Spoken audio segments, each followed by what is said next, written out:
Hopefully sound now.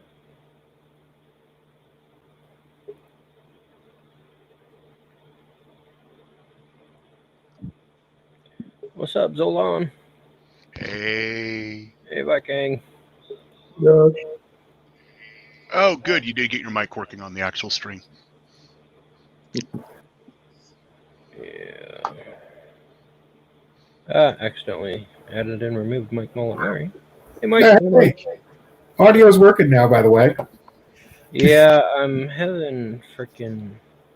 I don't know what the hell's going on, to be honest with you. Hey, Mike. Hey. It's one of them days. Like, my computer's literally acting like shysta right now. That was mine last night. I don't know why. Like, when I rebooted my computer, I had an error from logtransporter2.exe, and I'm like wondering if I've got a freaking. Maybe. I don't know what the hell that is. Sounds the printer, Mike. That is Adobe. That's Adobe? They did an update. They did an update that made everybody's lives great. Oh, yeah? Yeah, Adobe updates hammered my system this morning. Horribly. Maybe that's what it is. Because, like, seriously, I don't know if I'm lagging to you guys, if my voice is syncing or not, but when I'm looking at StreamYard, I'm talking, but my lips aren't matching. Yeah, that's exactly what's happening to you right now. Yeah, that's what was happening to Zolan as well in the Zolan stream there. Yep. But that always happens to me because my camera is actually an S7 phone running Droid XCam. Oh, okay. And my audio is over a different device. Yeah. That'd explain it. My CPU's temperature sitting at frickin' 85 Celsius. Oh, that's a bit too high. Wow, and apparently Devin, she did a force stop on hers, on her Adobe updates, and it bricked 2 of the applications. Oh. Awesome. By brick, you mean not being able to, like, ever use it? As in, like, you have to uninstall it completely and then reinstall. Yeah. Oh, that is lovely. Oh, so they're going back to doing that again. Fantastic.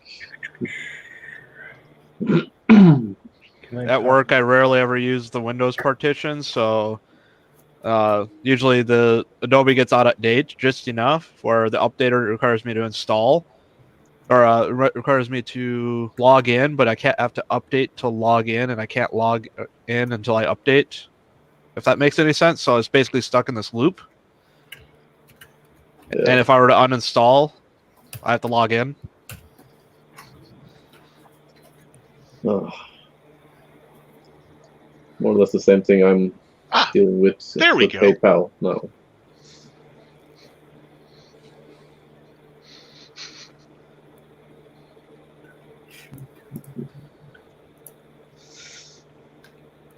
My biggest, I love my Adobe products, don't get me wrong. I use Photoshop, Premiere, Illustrator, all of them quite often. Trying to learn how to use Rush because that'll make my drone editing videos better. But I hate the fact you cannot stop the damn thing from updating. Yep. Without literally killing every Adobe process, and now you can't open anything.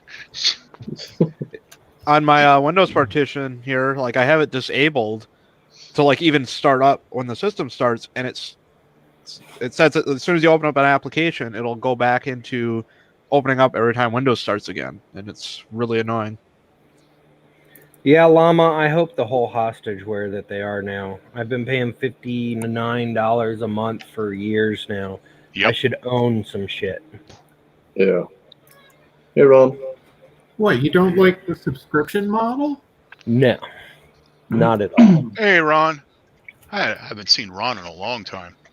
And I have to have Photoshop and Illustrator for work. And if you get the packages that include both of them separately, it's more than if you just get the package that includes everything. That is exactly why I have the whole thing. I know I could switch over to things like GIMP and OneShot or other applications, but I unfortunately know Adobe. Yep. Yeah, Paul, people wanted streaming, so plus I'm still doing planning. So, how did you end up missing that Bluetooth chip? So when I Googled the Bluetooth thing that I needed, Mm-hmm. what I do is I look on AliExpress for the stuff that I need, or Amazon or wherever. Right. And the picture for the listing on AliExpress showed the Bluetooth chips on there. The board with But- the chips. Right, but it was basically like this is what it could be. If you look at the second Mhm. if you look at the second image, it had them without the chips, and then if you scroll down, it says this does not have the chips. But But I you never missed scrolled that. down. I just went based on the image that I needed. And I've so- done that. I have 4 LoRa chips that were supposed to come on dev boards, but there's no dev board. It's just the chips. Yeah, so I ordered them for the UFOs, and then the December project needs them as well. So I ordered those already before knowing that they were the wrong things. Ow! So after I found out they were the wrong things, I had to go put in an order for the right things, and the wrong things were already sent, so I couldn't cancel them. So now I'm gonna freaking sell them on eBay or something. I don't know. Yeah, Waste of it money. happens. Yeah, it sucks. I don't know if anybody else has done the project. I have problems with USB on my computer for some reason.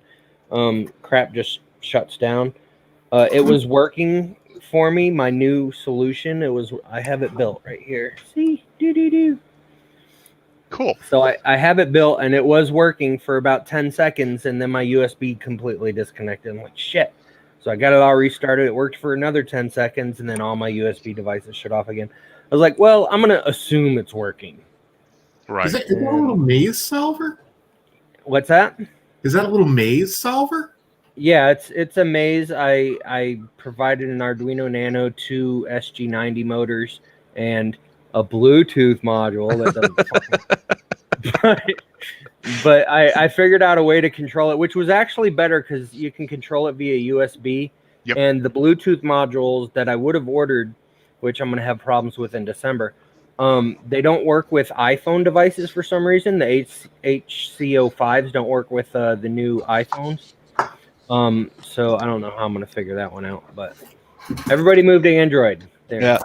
Solution. Yep. Problem solved. But anyways, yeah.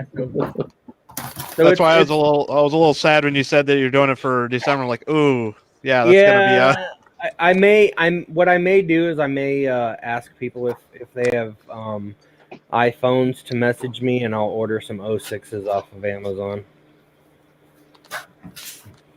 I don't know. I just gotta because I I have think almost every device.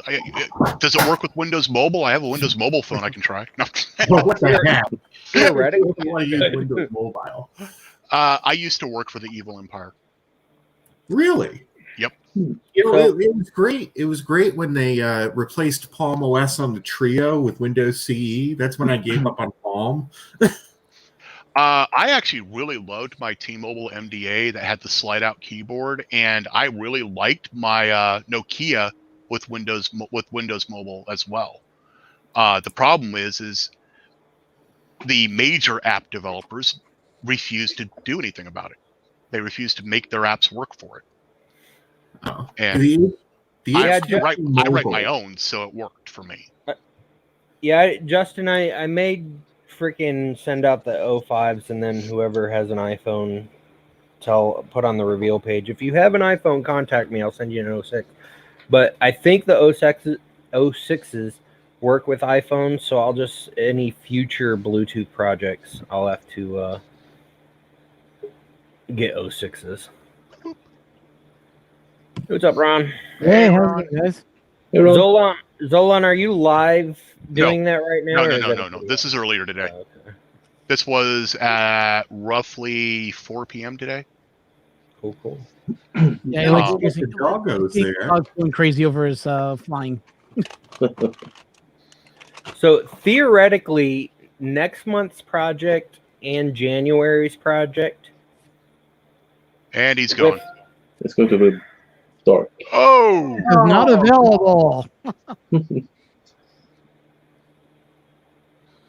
Hello again. Well, you said hello, but your mouth didn't move. Hello, governor. There you go. Well, Yeah, it's a little bit off. I don't know what the hell is wrong with my computer. Adobe. Bluetooth just shuts off. No, it's been happening for about 4 or 5 months now. All my Bluetooth all my Bluetooth and my USB devices will just shut down for 2 seconds. you're running Is it Windows. Microsoft? Are you running Windows? Yes. How long That's has your it been problem. since you've done a refresh? Yeah. And A how do you- what do you mean a refresh? As in, like, you do a full reset of Windows and then reinstall all your applications. Yeah, F that. I've got way too much crap on here. I'm not doing that. I do it every 2 years for this exact reason. Exactly. A buddy of Oh, mine okay. actually has been dealing with the USB thing for a while now, and we could be reinstalling Windows, or we reinstalled Windows on the one machine, and it fixed every single problem that machine had. Yep. I don't want to freaking do that. I've got Okay, too Josh. much Do crap. you have another hard drive kicking around? A small hard Well, drive? see, here's the thing. I have the operating system on an SSD, and I have all my apps installed on a second hard drive. But when you refresh Windows, it screws up all the freaking registries for those Yeah, 'cause programs. it completely wipes them. Right. yeah. So you have to reinstall everything anyways. Yep. Yeah. Well, certain things like games and stuff, you don't have to worry about. You can just tell it, Yeah, it's here. yeah. So some of it you can save the time on it. For example, the Adobe products, when you install back into the same locations, Yep. it will see that it's there and it'll Ask to it do a speeds- repair instead of full install. Instead of a full Yeah. reinstall. Yep. I don't know. Maybe I'll do that when I have time next month. God damn it! Why did I just? What I do Uh, for my computers, I store everything on. I do a backup once I got my computer at the way I like it, and then I just restore from the backup, and whatever updates requires, it just downloads it. What are you using? Are you using a Cronus to do that? I use I think it's Cronus I'm using now again. I used to use another program, I forget the name of it, but it was really fast Yep. and really easy to use. I forget the name of it. So Kit is correct. That's kind of what I do as well. I get all my systems set up and then I shut it down, boot up on my USB drive and make an image of it. And then a year later, I just restore that image and run all the updates. It's the only way to do it. I don't understand why Windows will crash weirdly, but Oh, not does just it on Windows. Macs too. My friends do it. I've had it happen on Macs and I've had it happen on a couple of my Ubuntu systems. Okay, I haven't had that happen to me, Yeah. but I'm using I'm not using Ubuntu. I'm using a different version of. I'm using Red Hat. Is it Red Hat I'm using? Red Hat on there? Fedora. Yeah, probably Fedora. something That's it. Yeah, Red Hat Fedora.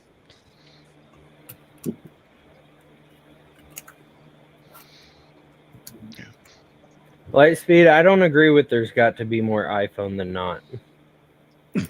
Last time I Neither. checked, Android time I checked- currently has the market share across all devices, but iPhones are the more popular for the consumer grade in the US. it's because they're all Later, Paul. part of a cult. My wife actually, as soon as her phone dies, she's switching to Android because they changed things so much on every update that she has to relearn her phone anyways. So according to StatCounter.com, Samsung has 30%, Apple has 26%. Yep. And Yeah, Apple but is losing more everything every else year. is also Android. Yep. Yeah, well, when Apple's phones started costing more than $1,000 a pop, that hurt them. That's more than what you pay for a car. I hate their lightning connectors. So do I. Oh, you mean they're they're USB-C? junk? with a special They're- connector. I hate that everything's proprietary with them. Me too. But that's I- how I- they make their money. Is At by least making us buy more Take care, crap. Paul. Oh, see, Paul. One thing I will say is their iPads, they finally put USB-C on them. Yes, they did. Oh, they finally put the USB-C on them? And Yeah. they no Freaking time. longer run iOS. Wait. Hello.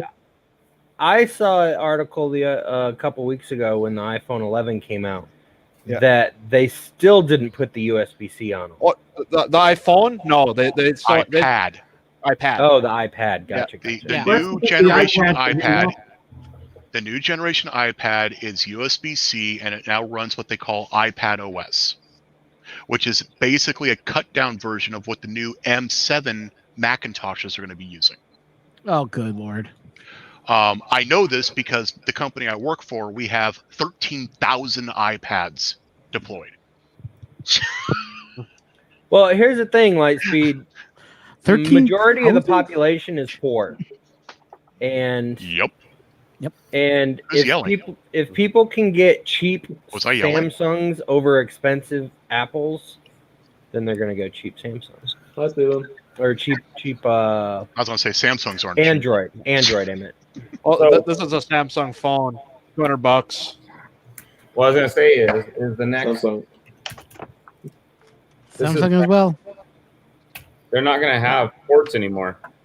This Yeah. next Yeah. iPhone, the port's going away completely. Wait, they're going to be a sealed brick with wireless charging?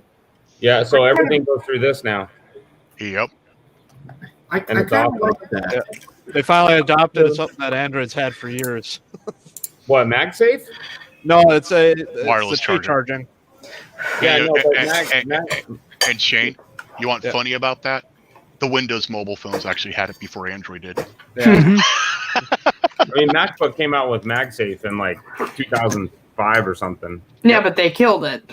Yeah, but You can now get those, what are they? The Microsoft Surfaces, they have a magnetic connector. Oh yeah, the they're MagSafe also they're also losing the freaking headphone jack too, right? They already Well, did. have a headphone jack. hate Yeah, I that. don't know if the new But my Samsung headphones don't have wires. See, they fell off. Yeah, Just lose them. I lose those. I actually have, thanks, Chris Travis pointed to me at a really good set of earbuds that actually work mono, so you can actually use just one. Like my freaking iPhone box. And they're only $30. my $150 Alexa ring. I have no freaking clue where the hell it's But at. I lost my first set, so now I have another one. Josh, that's okay. They're discontinuing it. Now the iPhone Yeah, I doesn't know they have are. a charging brick in it anymore. Hey, I'll tell you a good set of wireless buds to get a hold of. Iowa. I don't know if y'all remember the like The home state? stereo brand from AIWA. Japanese company. Yeah, they apparently they revived the company and they're making wireless earbuds. I got a set with a coupon from Facebook. It was like hey, use this coupon, and it was like $30. Yeah, the due to us Zeus Ace earbuds are $26.99, and there's a coupon now as well. You I've guys never all bag wondered. on Apple, but like wireless earbuds were like not really a thing until AirPods came out. They were very rare. People yeah. have Yeah, you can see, you can AirPods see somebody who Dreamline. does not work in the recording studio industry. What doesn't? Wireless earbuds, aka wireless in-ear monitors, have existed for a long time. No, I Oh, know yeah. that, but as far as like mass Consumer wireless level, earbuds, yeah, no, yeah. you're right. The only thing I didn't like about this year's iPhone was it didn't come with a charging brick. Okay, So there's no plug-in for it in here. And it's got a USB-C cable that came with it too, like the USB. What is that? The new iPhone. Yeah. So this came with a USB-C to Lightning adapter. What for the money? This should have came with the MagSafe, Absolutely. and it should have came with a set of AirPods. But It's like their freaking, what was that TV they came out with? It was like $3,000 or whatever, and then the stand for it was like $5,000. that's their monitor. Okay. Their It's 4K. like monitors, We're talking yeah. It's a about phones here. $5,000 monitor, but you have to buy a $1,000 stand, so it's really a $6,000 monitor. Yeah. Hey, it's not like So- BMW that's selling heated steering wheel as a add-on upgrade subscription. Subscription. Oh Why can't yeah, I- Good Lord. BMW had a heated steering wheel. Okay, so look, check this out real BMW quick. going Tesla? My So- Tesla don't have one. Okay, You see just leave that- 33%, right? This Yep. is a OnePlus 8T. Yep. I'm about to plug it up. It is 832.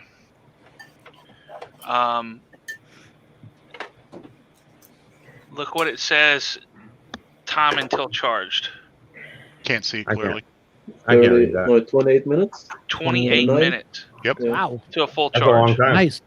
Yeah, my phone I charges. got a 4,500 mAh battery in this thing. It charges at 65 watts. Yeah, that's nice. That's nice. Look, it just in the time we've been talking, I'm Okay. at 34% already. Whoever's got that phone, get it away from your headphones, please. I don't think Yeah, you I'm can hearing take it. that. You can't Yeah, take that. Can you even take those Androids on airplanes anymore? I can't remember. Yeah. I forgot. Oh, I thought they blew up. That was Samsung. Yeah, Just that was the 40 notes, and the notes have been canceled. They're no longer making them. Oh, that's Oh. bad. And several I generations like the Note ago. 10. The Note. What are The they Note going to 10 was stop amazing. making a phone that they or tablet they sell as a phone? Mm-hmm. I loved my Note. Phablet. Yeah, I would like a Note. I hate phablets. I want an Android phone with flagship specs the size of an iPhone 12 mini. Say hi. Why would you want such a tiny phone? Whoa. Because I don't like phablets. My S9 is like, I don't want to go any bigger than my S9. You got the S9 Plus. Yeah, I was I about to don't, say, I don't want anything smaller didn't than the that. Note 20 just release? They, Yeah, like, Note 20 did release. they skipped 10 versions, but Well, they went from 10 to 20, so They pulled an NVIDIA. they want to make it They 2020. have recently phone. said that they are killing the Note line. Yeah, they are killing the Note line with the 21. Yep. You want to say hi? Say hi. I wonder why. That just means that all of their new People phones can't will afford be them. large. Say hi. Look. You can see yourself. What's your dog's name? Ellie. But everybody in my house has a different name for her because she's deaf, so it doesn't matter. So my daughter calls her Julia. I call her Ellie. I forget what my son calls her. Everybody's got a different name for her. You know what sucks about them killing the Note line? The Note line know what is her name is? the That's only her name. line that they had the 3D scanner app. You go like this? Yep. Yeah. You go like this? Yep. She comes to a hand signal. Good. I Yeah. love seeing somebody who actually trains their animals. Well, she's deaf, Zolan. Yeah, I caught that. Yeah. Th- So that's I still I've got her sit, lay down, stay, roll over, nice. and she basically goes everywhere with me on a leash. So Yeah, my wife uses a service dog, so we train hand signals and vocal, and that way, if she's someplace like in a hospital or something, she doesn't have to say anything. She can just tell them what to do. yeah, yeah. I almost got my dog is good for doing that every so often. Then she gets stupid and forgets things. Well, Yeah. She gets excited because of people. I'll tell you what, training a deaf dog is extremely difficult. yes. So, where did you guys hear that Samsung's killing the Note? Because I've only see rumors when I'm Googling. The Samsung keynote about a month ago. I think they're coming out with a new type of not a phablet, but I think they're coming out with a new way of doing the Note. Yes. And I think it should be interesting to see what I was they about come to up. say- They're able to pull out. Even 7 years ago, or 7 days ago, it says it's still only a rumor. Yeah, if you're looking for cheap but half decent headphones, I found these ones. These are the Enfire E60s. These things have been rock solid and sound amazing. So what I'm curious about is all those around $30 earbuds. I wonder if they're all the same, just rebranded. Well, I can tell Probably. you right now, I had a pair of the other brand, I forget what they're called, and they were like $45 and they sound like crap. The bass was all off, the treble was off, and if you got near a car, this thing it would lose it, the signal. I've never lost a signal with these bloody damn things. These are my Mhm. Sony's. These things cost me close to $250 when they I first think came we out have the same one. 5 years ago. These They'll things, probably still be Notes. They'll just be called different names. Probably. That's typical. yeah, but these little guys, I've had them for 3 months. Have had no problem with them whatsoever. So what did you guys 3D print today? Anything interesting? I'm kind of frustrated with my damn printer. No, I mean, actually, I haven't did tried drone anything stuff yet. all day, so no. Ooh. The Flex two. overhangs look like shit on my. The cooling is off. What freaking printer is that? It has to go look behind the sheet. The Sidewinder. Oh, And that was facing the fan. I oriented it so it would face the fan. Bench so dogs. It looks like. is the fan broken or the ducts? I don't know. I'll have to check Plugged? it. Anybody recognize what that is? I don't feel like getting up. I don't know if that's the Yeah. right term, but bench dog. Not sure if that's the right Yeah, term it's a for stair it or not. step clamp for a CNC. Yep. Just tiny. It's M5 T nut because I got M5 T slot on my little CNC bed. What's that for? It's CNC machine. Hold down workpiece. I don't know. So that goes in the T slot in the bed, and then you line the stair step section up with what corresponds to roughly the height of your workpiece, and then when you screw it down, it clamps it. Yeah, stair step clamps are amazing. I downloaded some off of Thingiverse, threw them on the printer, What's and up, didn't really Mitch? look at them, and they're entirely too big for my machine. So So this this- is the appropriate size. This is what I printed without really looking into what I was printing. So when I build a big CNC, I've got big clamps for it.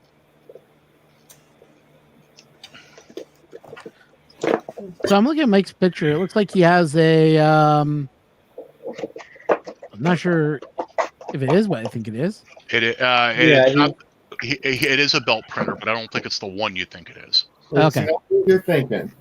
It's not the black. It's not the White Knight. It's not the Creality one. Okay. No. I was thinking maybe a White Knight. No, it's that other one that just hit Kickstarter, I think. Isn't it? The Yeah, F1. it's an iFactory 3D. Yes, that's the one I thought it was. It is Oh, you got one of those? It is definitely a German design printer. How is it, Mike? Is it a good printer though? I would say yes. Yeah, this is not going to work very well. Oh no, okay, we're good. Oh, ah, damn it! Because if it wasn't for Carl, I'd be advertising the heck out of this belt printer. Which one? The iFactory one, because I'd rather see them succeed over Creality. Well, I think it's kind of fair to say that the Creality one's a raving success at this point, isn't it? What is Yeah. that noise? That's his printer That is jamming. me. I'm sorry. I got. That's not a good sign. Thought somebody was playing the drums. Yeah. Hold on. I got stuff going on where I'm doing the integration to have it with AutoDrop. So I just got the slicer integrated on that kit, and now I'm testing it with the AutoDrop client and actually doing the whole thing. So, Mike, you're one of the two guys in America that got one, then, huh? I guess. Yeah, because they are. He said only 2 people in the U.S. got one. Yeah, they sent one to us because we were doing the whatchamacallit, The automation. Yeah, the software. Moses wants to know what hamburger you're eating. This is not a hamburger. This is a Wendy's chicken sandwich. They have this 5 for $5 meal, which is like a 10-piece nugget meal plus a chicken sandwich, which is cheaper than buying a 10-piece nugget meal. That's not a bad deal though. And their nuggets aren't bad. I don't like their new barbecue sauce. I've been disappointed with that. Their spicy chicken sandwiches are the best. Yeah, that's their out of all the spicy chicken sandwiches, Popeyes and Wendy's win. Yes, Yeah, me Popeyes too. for the win. Yes. I've had their spicy chicken sandwich. And these good. spicy nuggets It from is good. McDonald's are nasty. I was talking to somebody yesterday who'd never had Popeyes before, and I was like, man, I don't like I'm sorry. Popeyes. I I never got had Popeyes before. What? How can you not like Popeyes? They're the Uh, best chicken chain out there. No, Okay. they're not. Yeah, I that's happen to agree with her in one sense. I was not a fan of Popeye's chicken. Their chicken sandwiches, the bomb. Their actual chicken, like breast chicken, the deep fried stuff. Yeah. I got Okay, so let me Have preface you guys ever had this. Church's chicken before? Yeah. Church's Yes. chicken is Church's better than chicken's good. Popeyes. And No. So Church's chicken, they take all their chicken and they cut it like into weird shapes and deep Yep. fry it. But you can only get it in the hood here. but it's But good. they don't have chicken tenders though.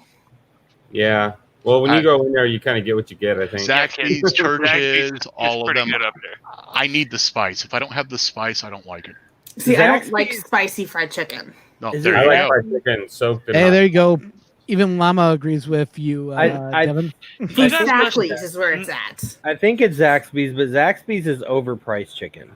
They Zaxby's only is- Zaxby's and Fusakli's only have chicken tenders. It's like you get the same thing at Zaxby's as you get from KFC, but you pay like twice as much for it. You know what's popular here is a restaurant called Cane's. Have you ever heard of that? Oh, I love Cane's is Cane's. awesome. Love Dude, last Cane's. night I went by. Me and my son went to dinner, and I went to buy Cane's. There's a line around the building. It's unbelievable. I'm like, I've never eaten there, but it's like chicken strips. I mean, I can't Yeah, believe. it's just chicken strips and coleslaw, Texas toast, and that dipping sauce. It's I cannot all believe how about busy the that place dipping is. sauce. I just I realized didn't something know that. hilarious, y'all. Okay, I'm gonna have to try them out now.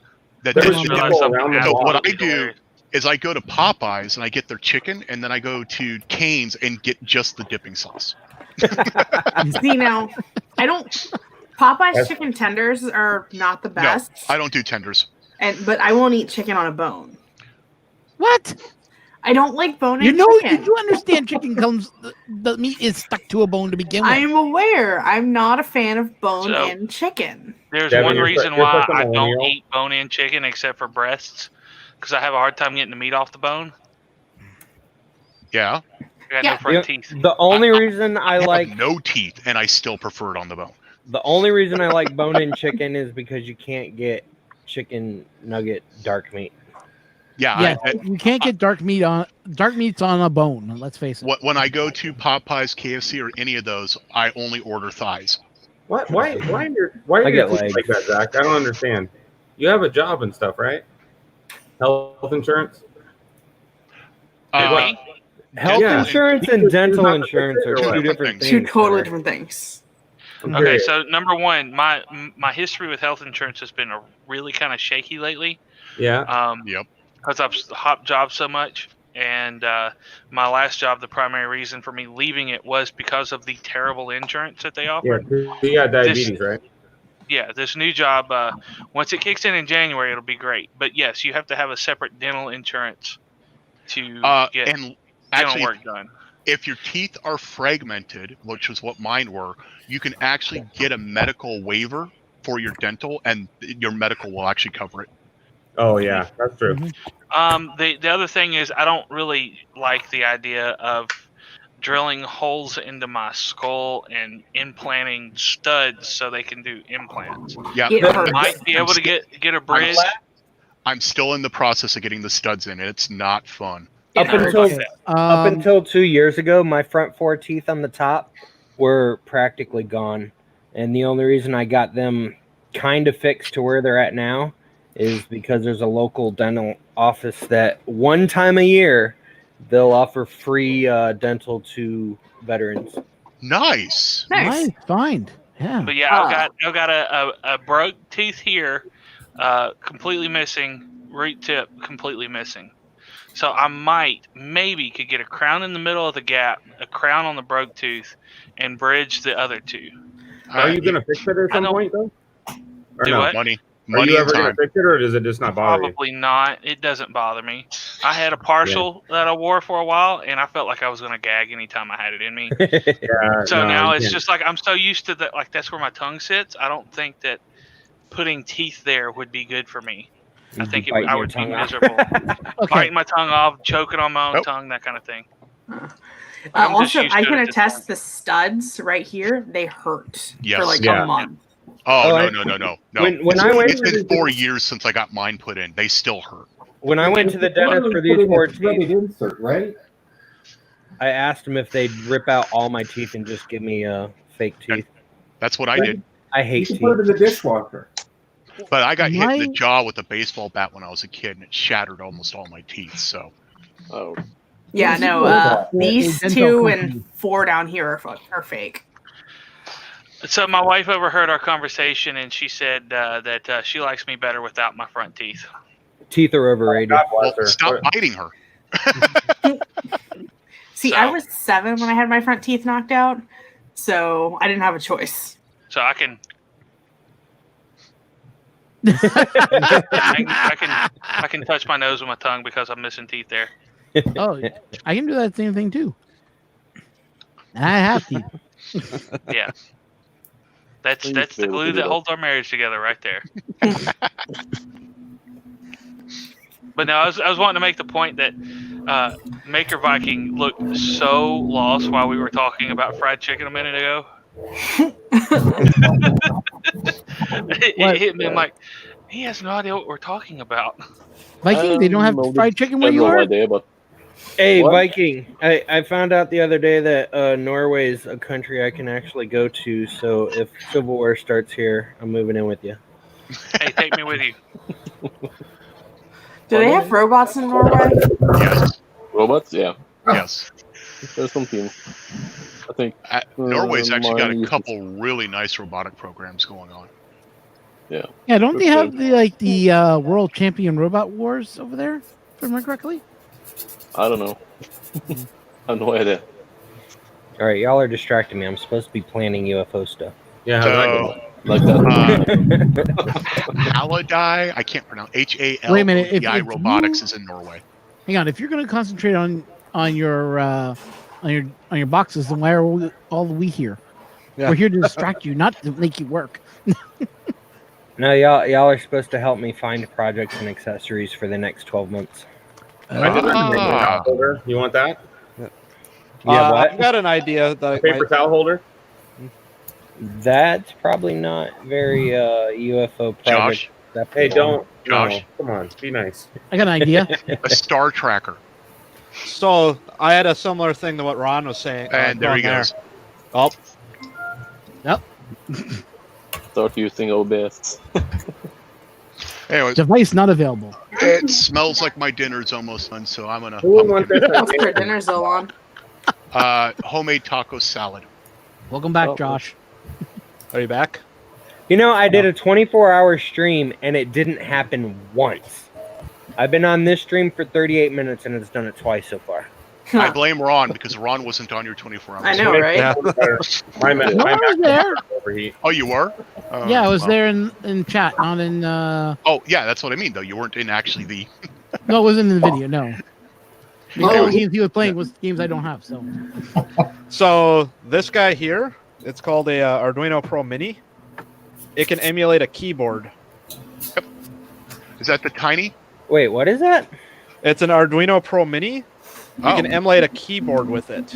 yeah. There's also the Really? tiny boards as well. Because I want to make Registers an HID device. I want to make one-handed keyboards. Easy. That's it. Oop. that'd be interesting. Josh, what's your budget? I mean, what are you trying to spend or not spend?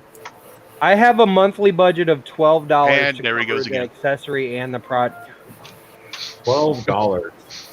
So, a So neat the- project that I made one time, Josh. I don't know if it would be something you could do, but I don't think he's there, I Zach. did. Oh. Can you hear?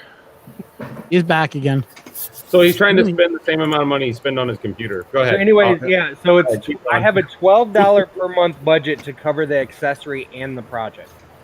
There's all. Well, So- maybe you can have them build something like this: 3D printed case, and the board What that is comes that? inside of it.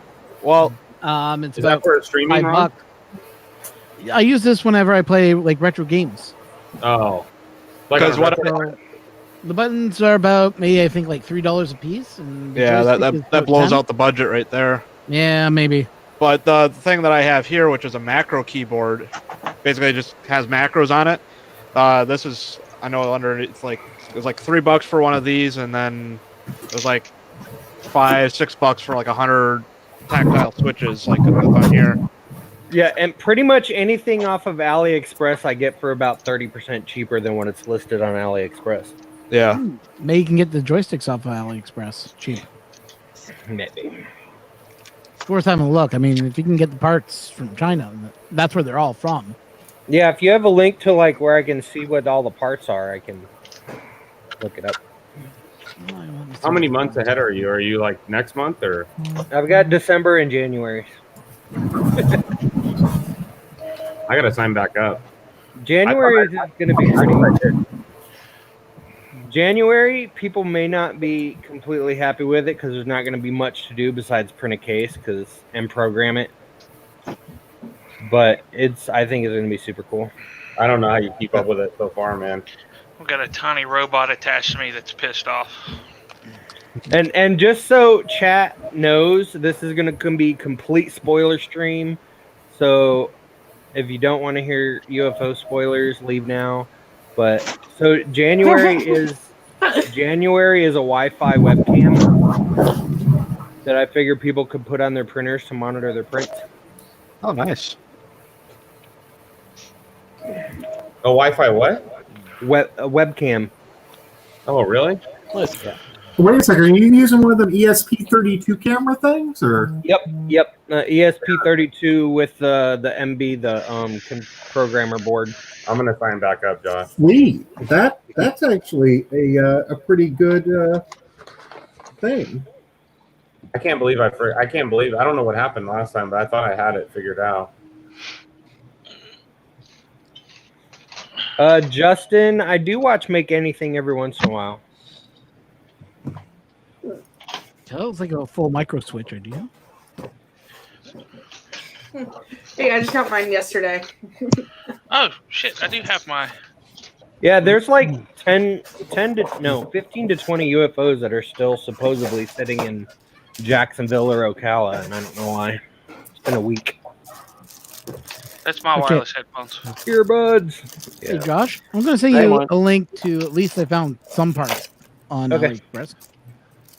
I've charged these once. Yeah, I had 2 pairs of Bluetooth headphone or earbuds, and I lost them. So I have to have wires.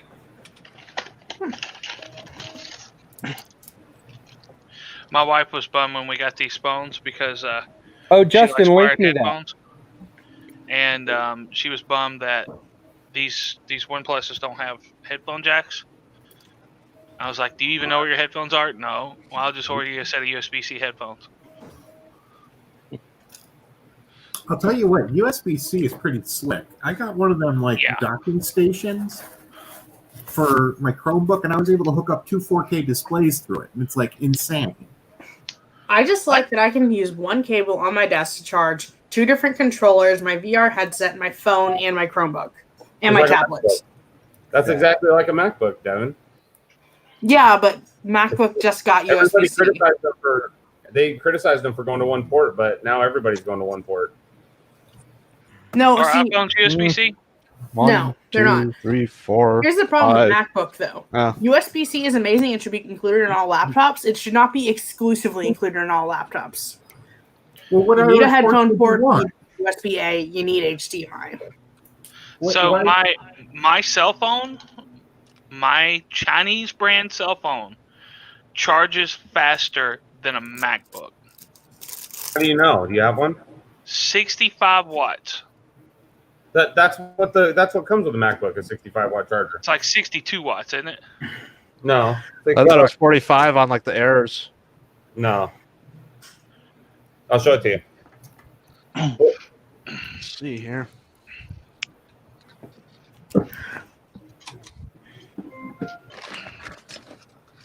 I've got a... Yeah. Oh, I chucked all that stuff. I can't remember my password. I got rid of all my dead iDevice stuff.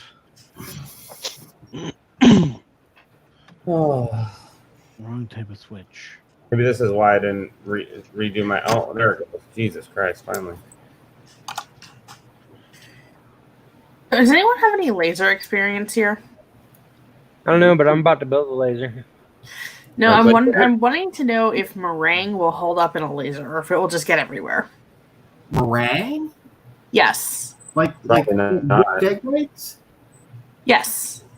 I mean, it depends on your laser. You could engrave stuff, but it's white. It's going to be hard to engrave it.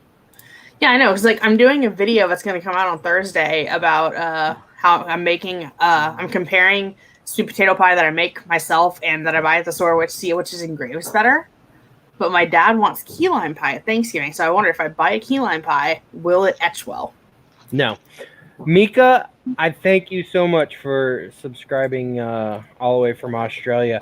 I will say that Kathy from Australia is also a subscriber, but she uses a reshipper in the US. So she like orders a bunch of stuff, and then once it's all, we'll fill whatever box, then they send it over. It might be cheaper that way, because I know shipping to Australia on the UFOs is stupid expensive.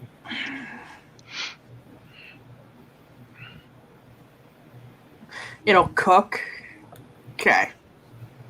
Yeah, it'll probably cook your eggs, and I think it would probably actually, because meringue is not usually level, so I'm assuming that it would Yeah. burn through parts of it. All right, Josh, check. Make sure I'm signed up this time. All right. I think I got it.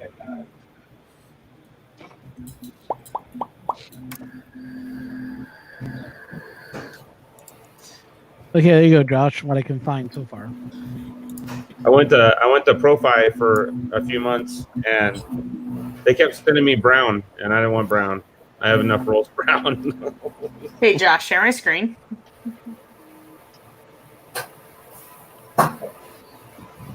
See, that's pumpkin pie etched, and then also With that's what I laser? did. Yeah, this is laser etched pumpkin pie. That is vanity. Pumpkin pie is kind of solid, though.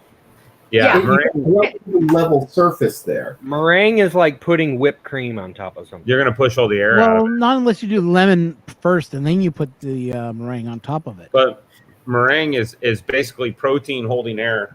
It's just gonna pop. It's just gonna pop it. Yeah, it's just egg whites fluffed. That's Yeah. all meringue is? Yeah. Meringue is Pretty cool with protein. sugar. The proteins make little pockets that hold air. That's all it is. Huh. So, but when you hit it with anything, it's gonna pop it. So it sounds like hitting it with a laser is a bad idea. Yeah, even Probably. meringue, like if you sit it for a long time, it'll go flat, right? I used to be a chef too, and meringue Well, is Good to know. It dries out. If it dries out a little bit, you could probably hit the surface.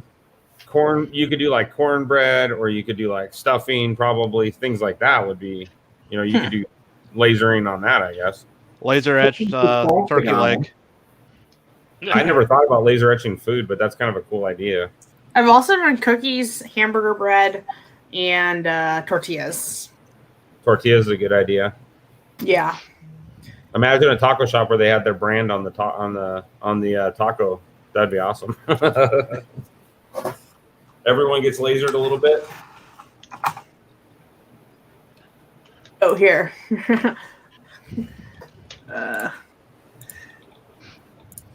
Hey, Josh, share my screen again? All right, hang on. Just leave it on. Laser etched hamburger. You did that? Yeah. With what though? What laser? Turtec Speedy 200. So just a regular. Just a regular 60 watt CO2. Dude, for a caterer or something, like somebody does like wedding stuff, that would be awesome. Yeah. What would one of those non-CO2 lasers, whatever the heck they're called, they do Diode. that too? Yeah, the diode lasers, they do For that the too. engravers, yeah, they use like lasers from DVD drives, basically. I have no idea. If I had one, I would try it.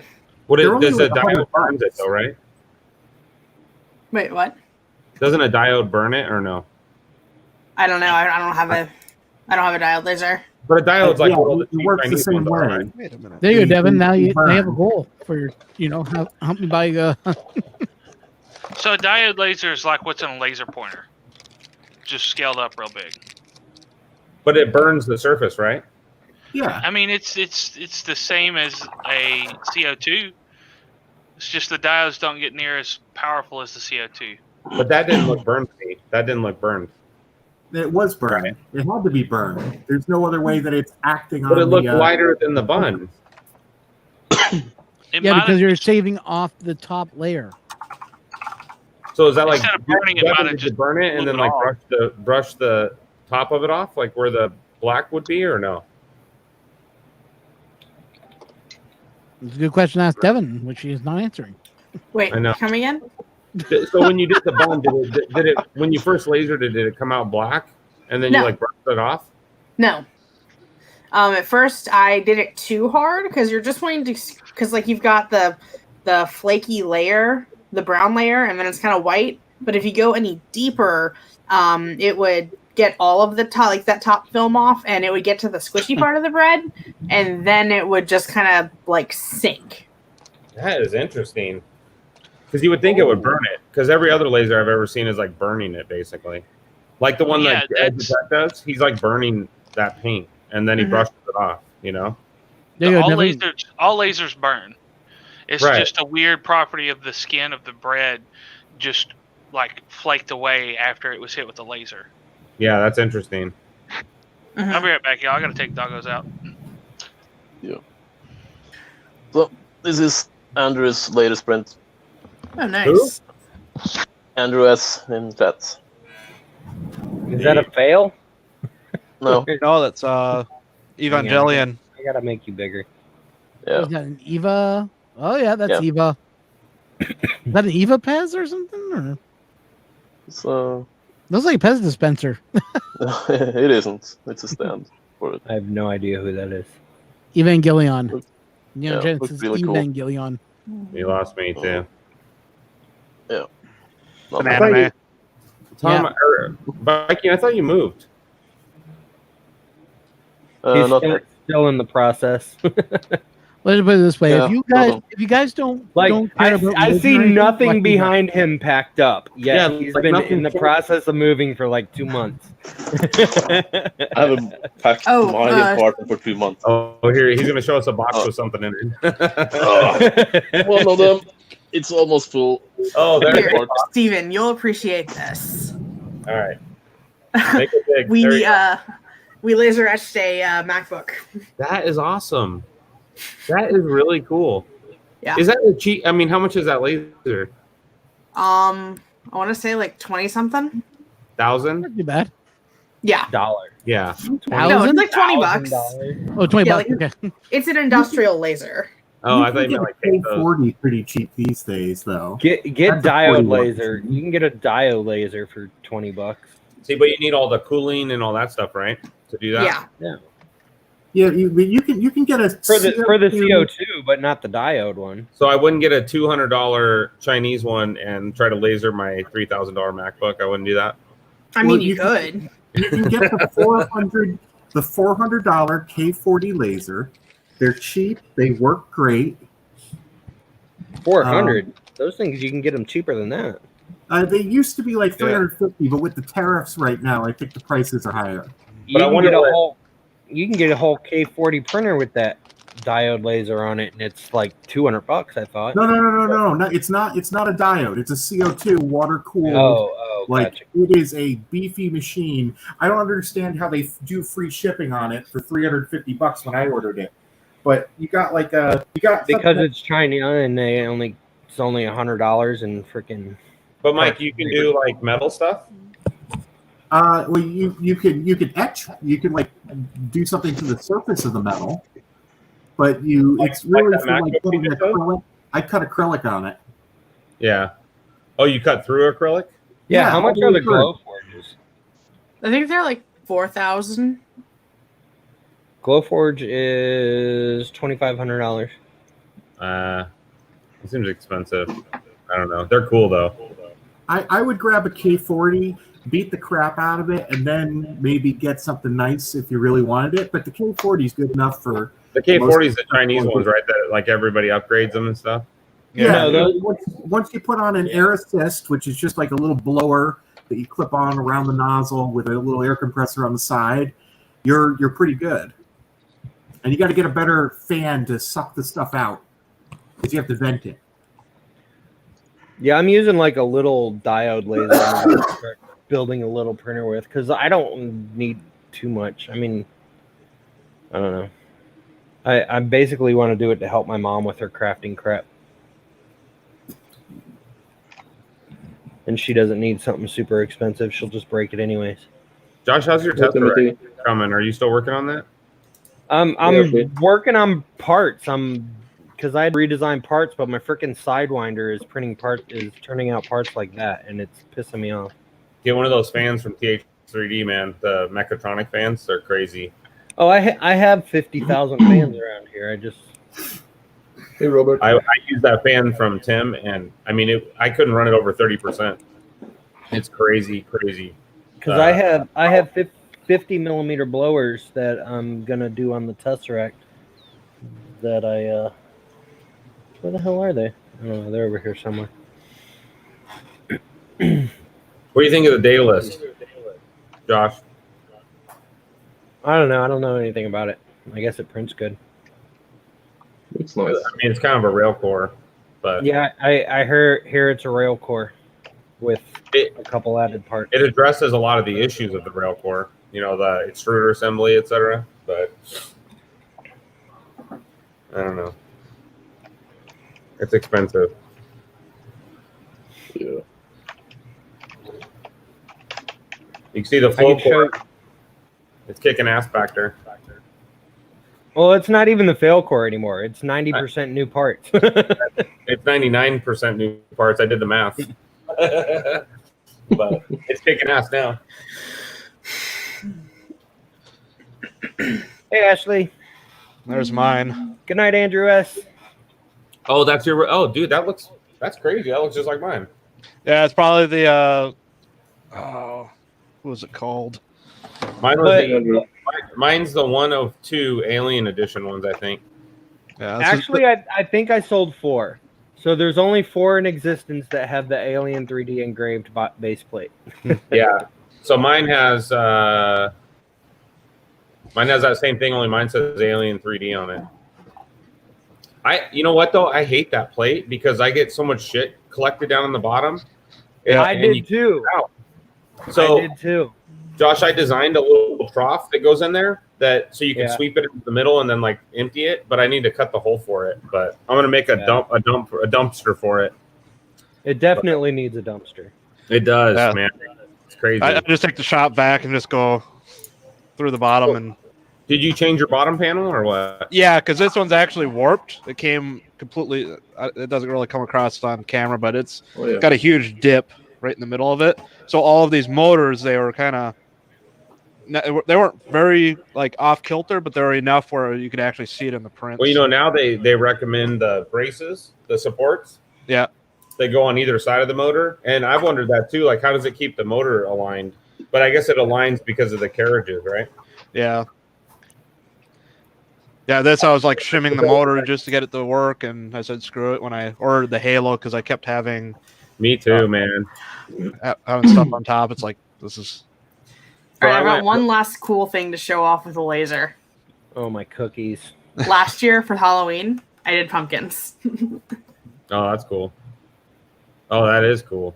Yeah. That's nice.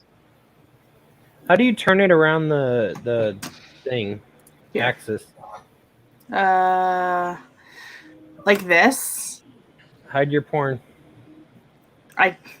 So this part right here rotates. Oh, okay. Yeah. Here, let me skip.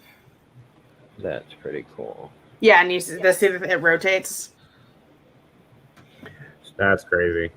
So yeah, the Tesseract's going to be more expensive than I initially planned, but it's got a lot of upgraded parts that I didn't initially plan either. Did you get the PCB thing figured out? Yeah, they're being made. Yeah. But yeah, just the motion system itself is $400. Oh, really? And that's my cost, $400. Ouch. Hey, Greg. So that's going to be a nice printer then. I hope so. Yeah. Did you figure out the issue you were working on yesterday, was it? Yeah, I moved some things around. I'm gonna have to cut one of the rails, but yeah. So at least is it a bunch of printed stuff or no? Is that? Well, there's only going to be like 1, 2, 3, 4, 5, 6. I mean, what's 7, costing 8. so much on the motion system? Their IGUS Dryland. Have you not seen them? I thought I showed them off on here before. They're IGUS rails. Oh no! And Really? they're dryland rails, so there's no balls. That's crazy, dude. Wow. So what do you think the printer is going to cost now? I'm probably gonna market it at 2. Yeah. Oh wow. Hey guys, we got Ashley. Ashley's joining us. Yay. You know what though? I've never seen a printer with those on them before. Yeah, that's one of the reasons why I went with them. Yeah. It's gonna be a good marketing point. Yeah. And four Would lead be- screws, right? Yeah, 4 lead screws. All the electronics. Well, all the motors. Well, no, that's a lie. Because I don't know if you saw that I've got where the hell did I do it? The X and Y is going to have where the hell are they? I just had them in this box. God damn it. Hey Josh, how's your head from when you had a piece of scalp ripped off from the zip strip thing? Oh, it was fine. It didn't rip that much off. I overplayed it for the entertainment of the stream. But that back part of that everybody thought was ripped out from the hair, that was a scar I had from when I was a little kid. Ah. But the X and Y motors are going to be these closed loop motors from Build No Tech way. or from Nice. Big Tree Tech. Damn, Josh. So sensorless homing then too, huh? Yeah. And that's because of those motors, right? Well, the 2208s that I already have, those were sensorless homing too, but then I added these because it should prevent layer skipping, or not layer skipping, layer shifting. Yeah. Yeah. But it So, also allows you, if you have a crash, to go back to the same spot, right? yeah, it should theoretically. Wait a second. Are these like servo kind of things where they have feedback? Yes. Yes. It's like Yeah, making, they've got- it's like making it a servo, exactly. Yeah, there's a magnet added with a basically a Hall effect sensor. Yeah. And they come with these little tiny freaking screens. Yeah, you So can you put can them on the adjust- printer, right? Yeah, you can adjust the settings on them. Right. Huh. Cool. So basically, you can go up and keep smacking it, and it'll keep going back to the same exact spot where it was. So do you just hook up the steps and directions pins directly to the motor along with power? No. Okay, so where you normally put a Make your screen big, Josh. drivers. All right, hang on. Yeah, Josh, you should go full screen. Where you normally put the drivers, you plug in this adapter. And it goes in between the driver. And then this adapter has this cable, which I need a 2-meter cable. This is only a 1-meter cable. And then that cable goes to this board, which has a built-in driver. I can't remember which drivers they are right now. And then you can connect the little monitor here into these pins up here. And you can actually change the settings per motor. And are you using those on the Z motors too? No, I'm only using them on the X and Y. What about extruder? No, probably not. Not needed on the extruder. I don't think so. Well, you could skip steps on the extruder too, right? Theoretically. That's something I've never seen on a printer yet either. I've heard a lot of people talk about it. But yeah, so Teaching Tech, he did a video on it, and he was hitting his printer with a mallet, a rubber mallet. Yeah. And it wasn't shifting layer. So right. That's what convinced me to use those. Are you gonna sell it with a hot end on it? Yeah, it's gonna have the copper head with a Bond Tech. Oh wow. I was gonna do the Hamera because I already have. I think I'm still big. Let me switch that screen. I have the mount for the Hamera, but it was also using the Exo slides, which I'm no longer using. But too much money. They're cheaper than the IGUS rails, but I couldn't ever get them to get back with me. And on some of them, unless you have all 4 around it, there's just a tiny little bit of wiggle, and I think that wiggle would show up in the prints. So you're doing that instead of the Exo slides. Yeah, so now I'm doing these, and been redesigning the things, and that's part of what this is supposed to be. But this freaking looks That's like a shit. D carrot. Well, this is for my Z-axis, for the rods to go through here and lift it up, and then this connects to the 2020. But yeah, I'm not. Luckily, these are just little prototype things that I'm putting up to make sure I got the hole sizing right and positioning right. Don't. And these are where you're spending too much time on the details. Well, once I made it functional, I added all these weird curves and stuff to it to make it look more alien. That is cool, man. Nice. So how much is that slide right there in your hand, Josh? How much is that one slide right there? Well, let's see. It cost me $400 for 1, 2, 3, 4, 5, 6, 7 slides. And that's what you need for one printer? Yes. Yeah, that's a lot.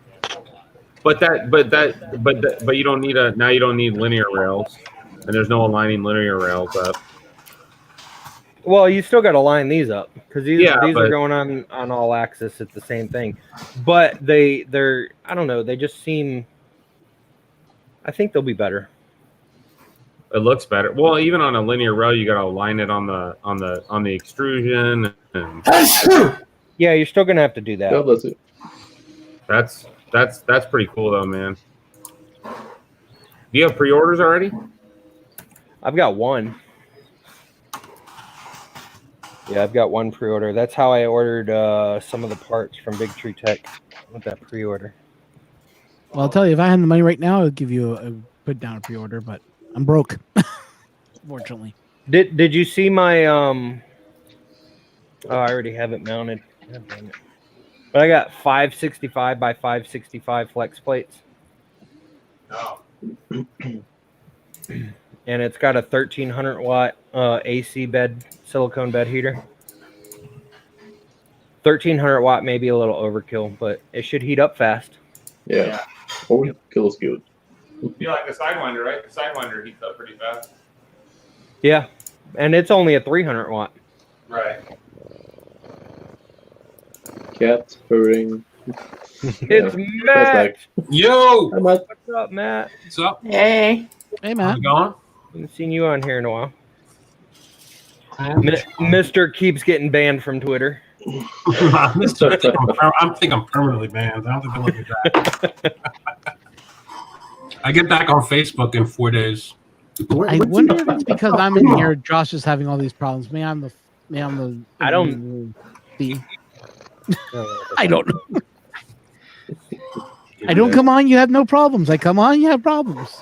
Well, you know what it is? I bought this printer in July of 2019, and a week before my warranty was up after 1 year, shit started going wrong with it.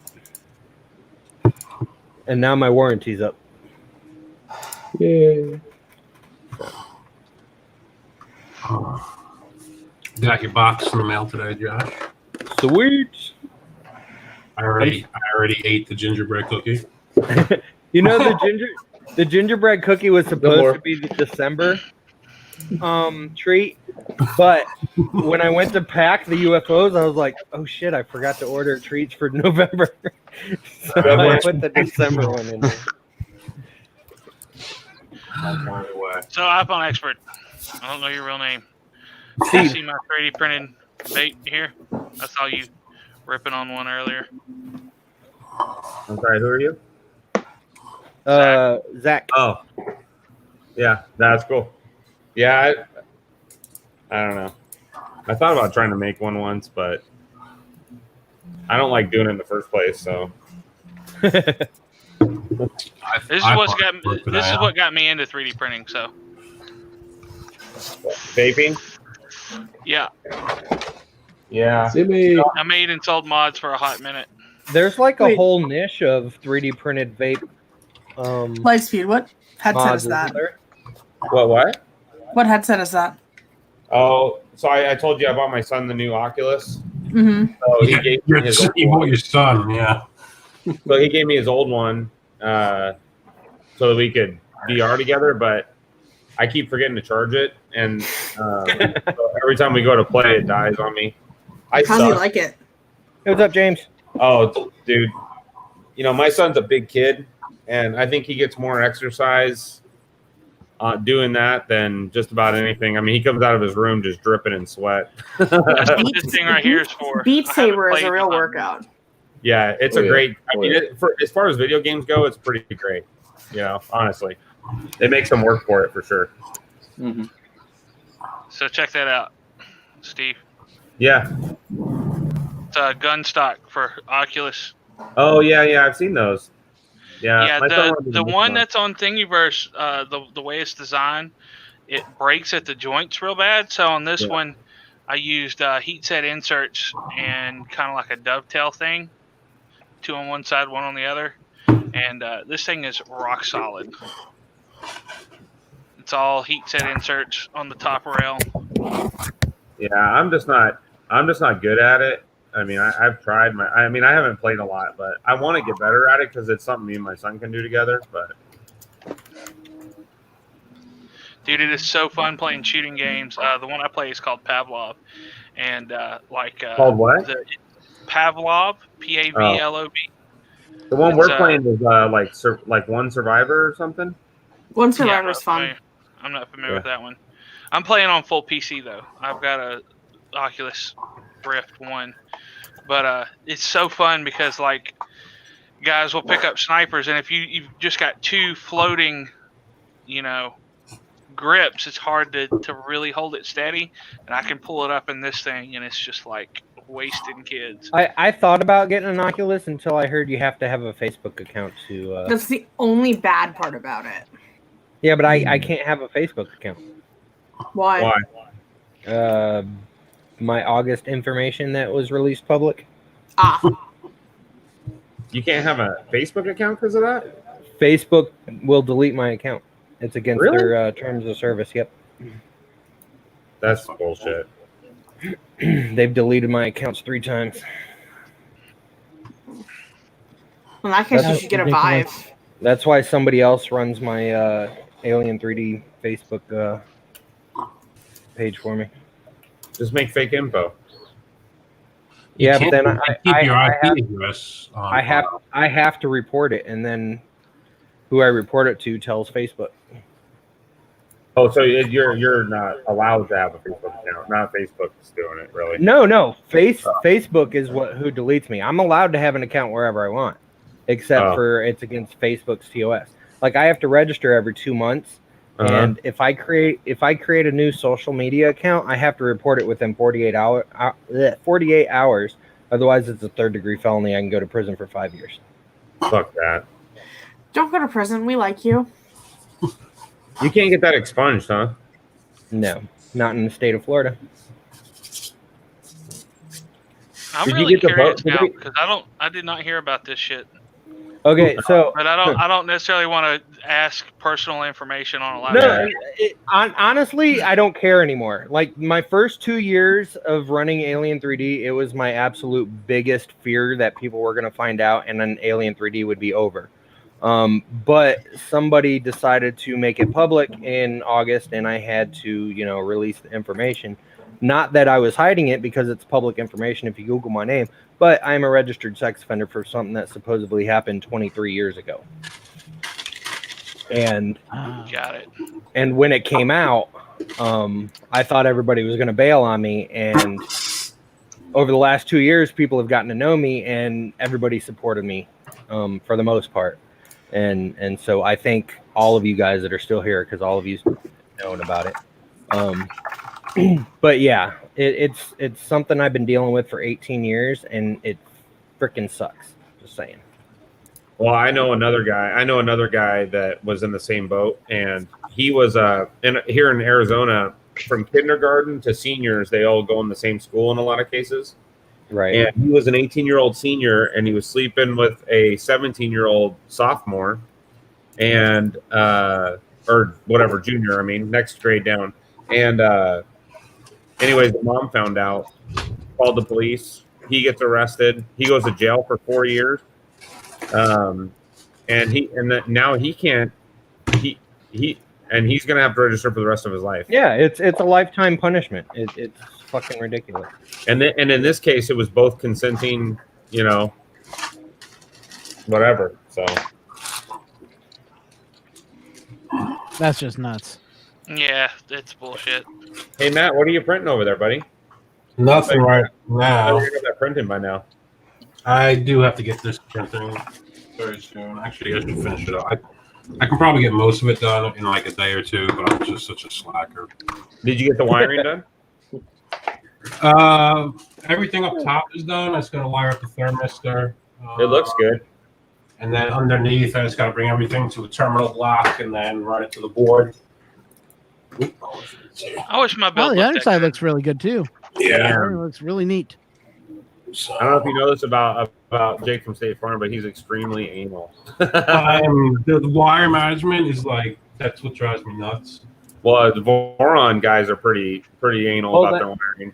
That's another thing with that added another $90 in cost to this, because I figured out a way, thanks to Zach.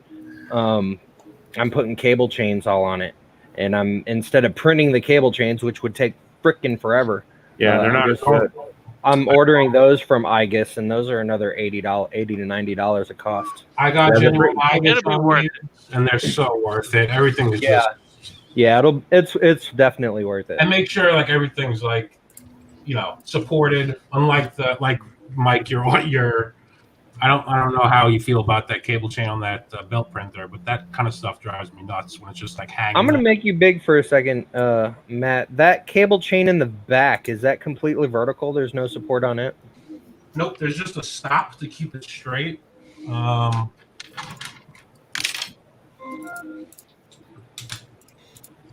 So, yeah, it's just sitting there. But yeah, once it's just pinned up, it just stays straight. Because there's a couple vertical ones that on the Tesseract that I need to. Gosh darn it! Could y'all even hear me? Yeah, we can hear you.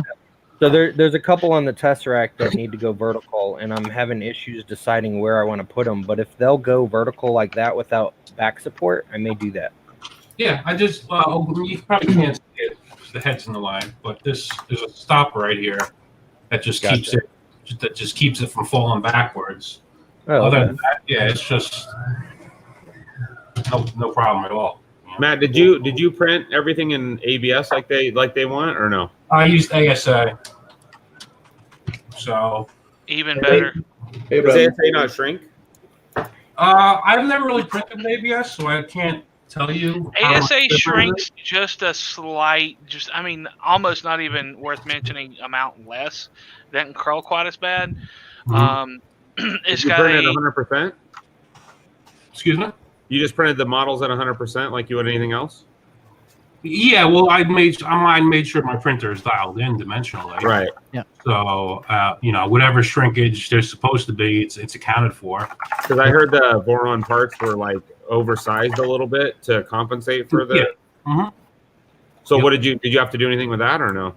No, I just adjusted my flow rate and to make everything fit. yeah, ASA is a little bit more temperature resistant than ABS2. Not a lot, Yeah, but a little. but yeah, ASA is what this is made out of. the black is the Prusament Galaxy Black ASA, and the red is 3DX Tech, which I love. I love 3DX Tech filaments. Those Vorons are pretty sweet. Yeah. Did you get panels for it too? Or are you going to put panels on it? Yeah, I got the panels all down here. Did they come in the kit? The plexiglass parts for the sides and the doors I ordered to spec, and then the ABS panels are in a kit. But I had them. He cut me a custom set because I went 300 by 300 by 350. So they sell sets for 300 a cube, 350 cube, and 400 cube. He just charged me like $2 extra and made me some extra panels. I wish that place that you bought that kit from still had kits. Yeah, they have the LDOs coming out with a kit for the Zero. Yeah, I don't want to go to I'm getting that one. Hey, Matt, question for you.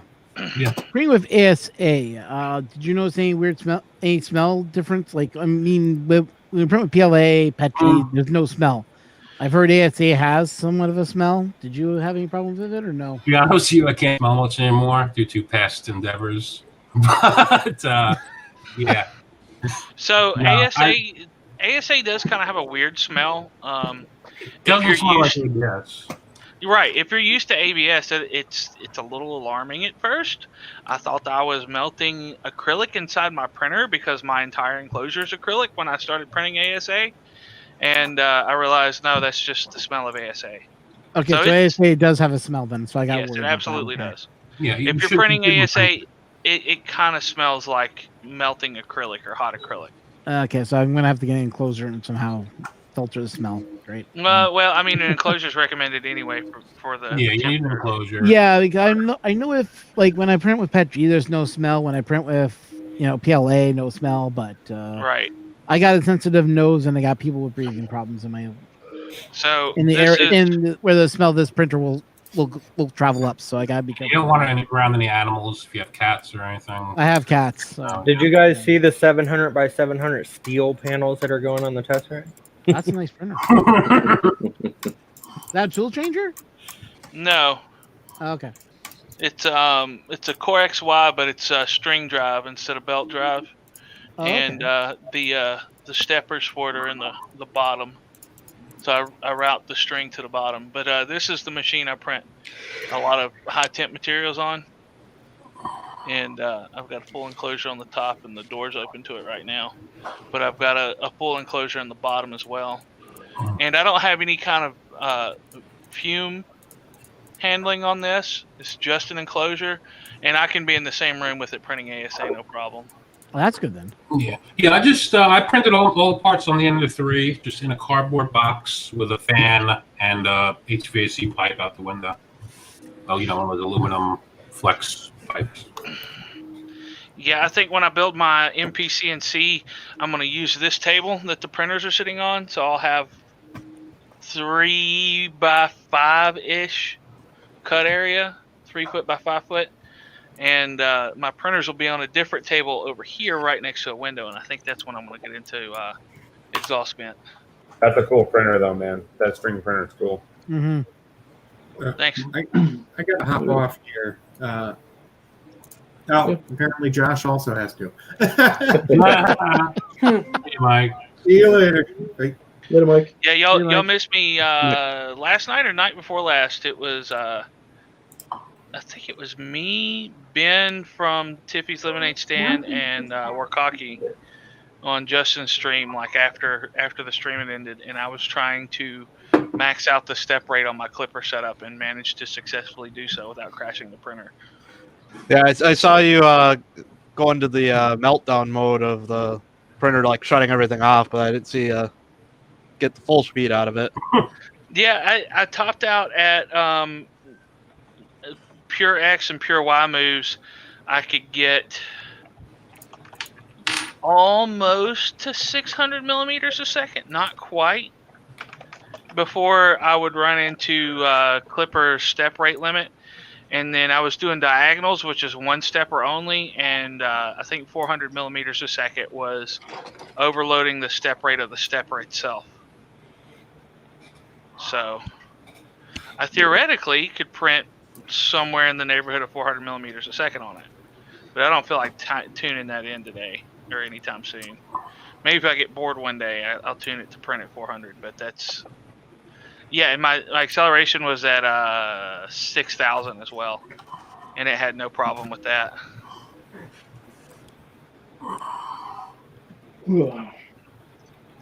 So one of these days when I feel spunky, I may tune it to print at 6,000 acceleration and 400 millimeters a second. Do it.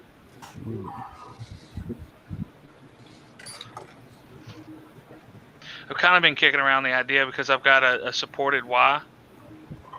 A supported X rail.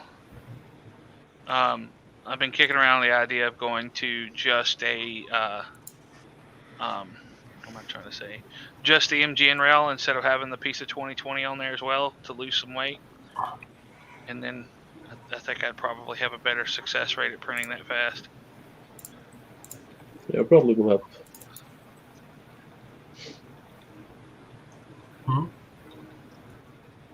Everybody's gone quiet now.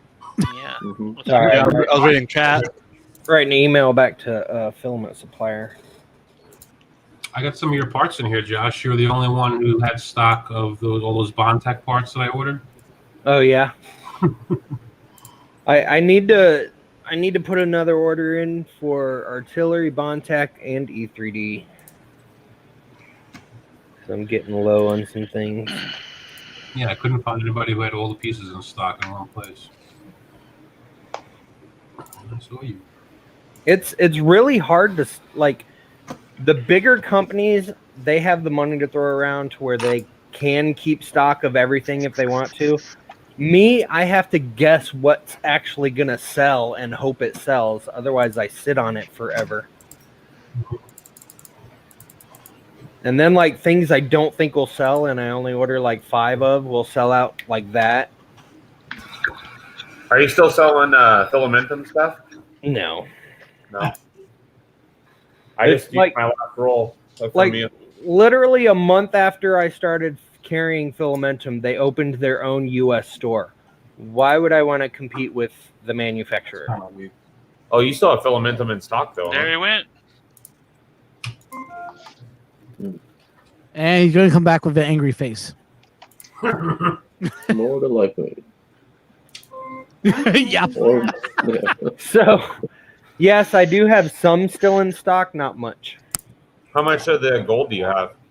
Let me check.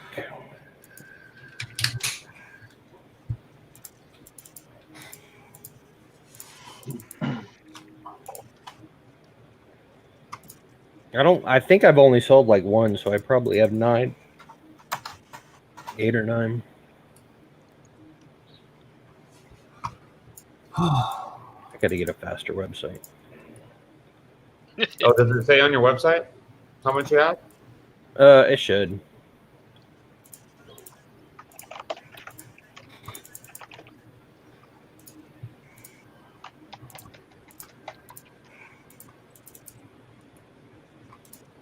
Oh, it's great. Wow, really? I thought I didn't know I sold it. Hang on, that can't be right. Fire your inventory control guy. Mom! Wouldn't he be firing himself? Mm-hmm. Says you have 7 of the sky blue.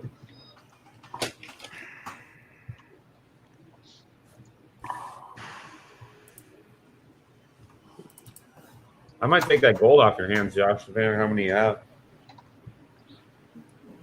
I don't think you can hear you, unfortunately. No, you can. Yeah, I guess it is only 3 gold. It's the blue that I have like 8 still left of. Yeah. Which blue is that? Baby blue. It's like powder blue. No, I think it's the ice blue. The Crystal clear Iceland blue. crystal Oh, clear ice sky blue. blue. Is it the sky blue? It's sky blue, yeah. Have you seen what Red Light said? Uh, Buy the rest and then send them to him. Oh, he wants me to send it to him? Hey, done it. I thought Red Light was in Arizona until about, I don't know, a couple weeks ago. Turns out he's not. Hey, you know who I saw a couple days? I saw Walter a couple days ago. Yeah. In person? Yeah. Yep. Where at? He was stuck at the airport. His son's truck blew up on the way to the airport. And he called me at like 9 o'clock at night and said, "Hey man, I'm sorry, but I don't know who else to call. I need a ride." And he's like, "Can you come get me?" I'm like, "Yeah, fuck yeah, I'll come get you." So I came and got his whole family, and we all piled into the Tesla, and I took him to his son's house. Nice. You know, What an kind of Tesla you Uber, got? an Uber would have been like $150 or something. It was expensive. But What yeah, kind of Tesla so I you got to have? see Walter. Huh? So, what kind of Tesla you have? The Model 3. Performance. I think I'm getting a used earlier model S. Yeah, there's Next some year. good deals on those actually. Dude, there's a ton of them under 30 grand, and they're all the right age to have the unlimited supercharging if you're lucky. Yeah, if you can get unlimited supercharging, it's very, very good. You know, but you know, I thought they weren't honoring those carrying over. You know, there's been some reports of that, but I've heard for the most part that they allow you to transfer it. I think if it has passed back through Tesla, like if you buy a used earlier model Tesla from Tesla as a used car, they disable it. But if you buy from a private That's party, right. or like if a dealer bought it at auction and they're selling it, then it's probably still enabled. You know what the truth is though, is supercharging it is really, really bad, especially for the early model ones. It's not good for the car. So you really didn't they push out an update? Didn't they push out an update to the earlier ones where they tweaked the rates or tweaked the available pack capacity to kind of buffer that? Well, I think they do that to all of them, but you can't get away from the fact that like a level 3 is putting 480 amps or volts into the pack, and it's like 100 kilowatts or something is the. Yeah. I think it's like 110 kilowatts is what the earlier ones will charge at. So like my car has 85 kilowatt hour battery, and it can charge from 0 to 100% at a level 3 charger in like 30 minutes.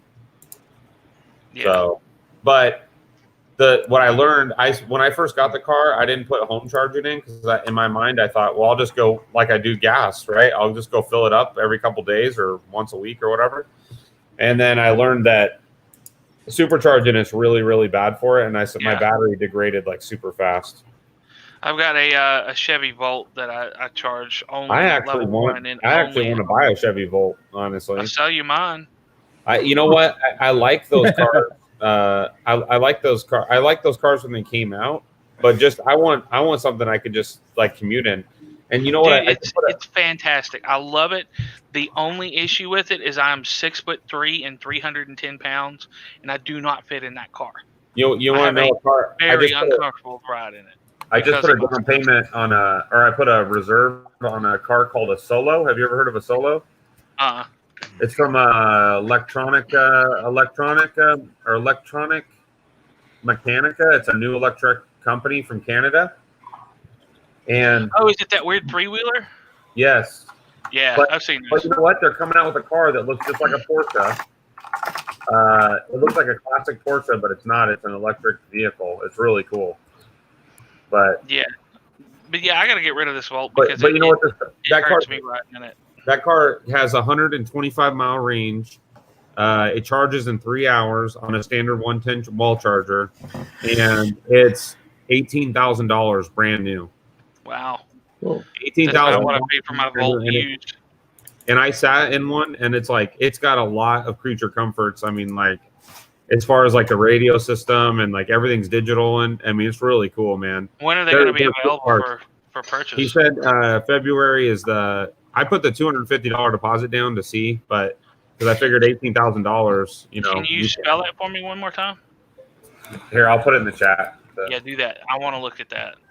Actually, if Josh, I don't know how to share my screen, but I can show it. I'm pretty well sold on a used S though. I've got a bunch of them around me that are like S85 performance for under 30 grand with under 100,000 miles. Josh is slowly going into insanity. Hard to argue with. Getting so annoying. All right. Well, I I'm saw gonna you hop flip the off. hat I've got a upside down. It's like, podcast oh, in no. 15 minutes. All right, Devin. Oh, See you y'all. got a podcast again? Yeah. Okay, so yeah. send her tons of DMs. Hello, Thanos. I don't know how to share my screen, but this is gonna. That's. I would just spring for a 3, just because they're newer and they have more features and all that. But I really want a big car again. I miss having a big car that's super comfortable. And I feel like you know what you're gonna find out though is that like even one of the downsides of the Teslas is their floors are flat. So like like I'm 6'2" and probably 250 pounds, and in my car, my Tesla Model 3, I have a hard time. I mean, it's not like it's too small, but what I don't like is the seat sits like this and the floor is flat right below it, and you're used to a car having a dip in it, you know, where your feet go. But yeah, I've sat in S's before, and they're comfortable. they are. They're not bad. I think if I had a choice today, if I could go back in time and do it again, I would have bought the Model X probably. But What about a Y? If anybody's gonna pop in quick. I just got reminded that I forgot to feed my horses, so I gotta go feed them real quick. The Model Y is too much like a Model 3. Well, yeah, but if you like your Model 3, a Model Y would be like, that would solve the issue of the seats being too low to the ground. It does to some extent, but you lose they have so much less range than a Model 3 because the extra weight. But the Model X is cool. You know, so what happened? I traded my car in. I put $30,000 down on it, and now if I'm not upside down on my Model 3. I'm right side up, but not enough to make a Model X purchase. That's for sure. Yeah. Yeah, my problem is I'm a little upside down on my Volt. Only about $5,000, but I was kind of put in a bad situation.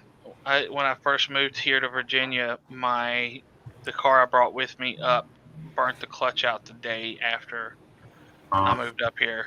Do you ever have to put unloading it? What, the Volt? Yeah. No, sorta. If I like in situations like if I'm going on a road trip, which I've done a couple times in it. Yeah. But for my commute to my last job, very rarely. A tank of gas would last me 6 months, because only on days like if I sit in the car for a long time at lunch with the AC running, I would run out of range by the time I got home. My current job, and because it's getting colder, I'm using about 5 to 6 miles of gas a day, and that's with the 8-gallon tank gives me a little under 300-mile range. Well, I did a road trip in my Model 3, and it got like an average of 286 per charge. Yeah. Which is for a performance is pretty good. But what I found out is that's only if you only get the advertised range if you're going 55, 60 miles an hour. That's it. Yeah, no AC running, that kind of shit. Well, like when I went through most of the trip, I think I averaged about 86 miles an hour or something. And if you're going that fast, man, the battery just eats itself alive. Yeah, absolutely. I can definitely tell the difference in speed with the Volt. But yeah, I mean, I've been working this job. This will be my 3rd week going in, and I had half a tank when I started, and I have better than a quarter tank left. So I'm not using much gas at all. I like those like cars. I put like $5 in it, and that's lasted me 3 weeks. I thought about trying to find a used one to buy for like a commuter. I also like the BMW whatever M1 or M3 or whatever it is. i3. Yeah, i3. Yeah, I like those little cars because they kind of got the same system, the range extender motor. So, have you actually really looked into those? I've sat in one. I've never driven one. So the range extender is a 2-cylinder, basically motorcycle engine, right underneath the back of the car, right, and it does not directly drive the wheels, right. Like in a Neither Volt. does the Volt, does it? Yes, it will. A Volt will directly drive the wheels. It's got a CVT, and I all thought of them. The Volt was a full electric car. No. Nope. The Volt has a transmission in it where it will directly drive the wheels. So it switches from gas to electric? It switches from full electric to basically like a Prius drive type thing, where it's also got 2 electric motors. It's got a high powered one and a low powered one. And I believe what happens when it goes into gas mode, it uses only the lower horsepower electric motor and the gas motor. And then when you're in full electric mode, it uses both electric motors. I'll tell you, man, you guys are buying gas cars. I'm telling you, especially with the way the presidency went, I think there's going to be a big push to go to electric cars in the next 4 or 5 years. I'm ready for it, dude. My wife drives a Kia Niro, which is a hybrid, and yeah, I've seen those too. Those are good too, actually. I mean, I've been impressed with it. I've gotten upwards of 60 miles to the gallon driving not highway speed in it. Jesus, man, that's a huge cat. insane for just a hybrid. Not huge. That cat is huge, dude. But we're actually planning by summer 2022 for me to have a Tesla and for her to have a Rivian. Yeah, those Rivies are expensive. Oh my God, they look fantastic though. I'd rather have a Are you kidding Cybertruck. me? No, that Rivian is gorgeous, man. You know why though? I like the Cybertruck because it's cheaper, but Tesla's proven, though, man. That's the thing is you know the scary thing is these electric car companies they can come and go in the night, and at least for the Tesla, you know they're going to be there. You know. I feel pretty comfortable with Rivian as far as their technology and their vehicle quality being proven. Did you see the documentary where what's his face? Ewan McGregor and Charlie Borman ride from the tip of South America to Los Angeles with Harley Davidson live wires. Their support cars were VIN number 1 and VIN number 2 of Rivian, the super early alpha prototypes, and they drove those damn things all the way from what was it? Did you see the new Hummer? The southernmost tip of South America, all the way up to Los Angeles, and like they had to boat it from Ecuador to Panama or something because there's not roads or infrastructure there. You see the new Hummer that came out, the GM Hummer? Yeah. Screw the Hummer, man. Dude, that's pretty cool looking though.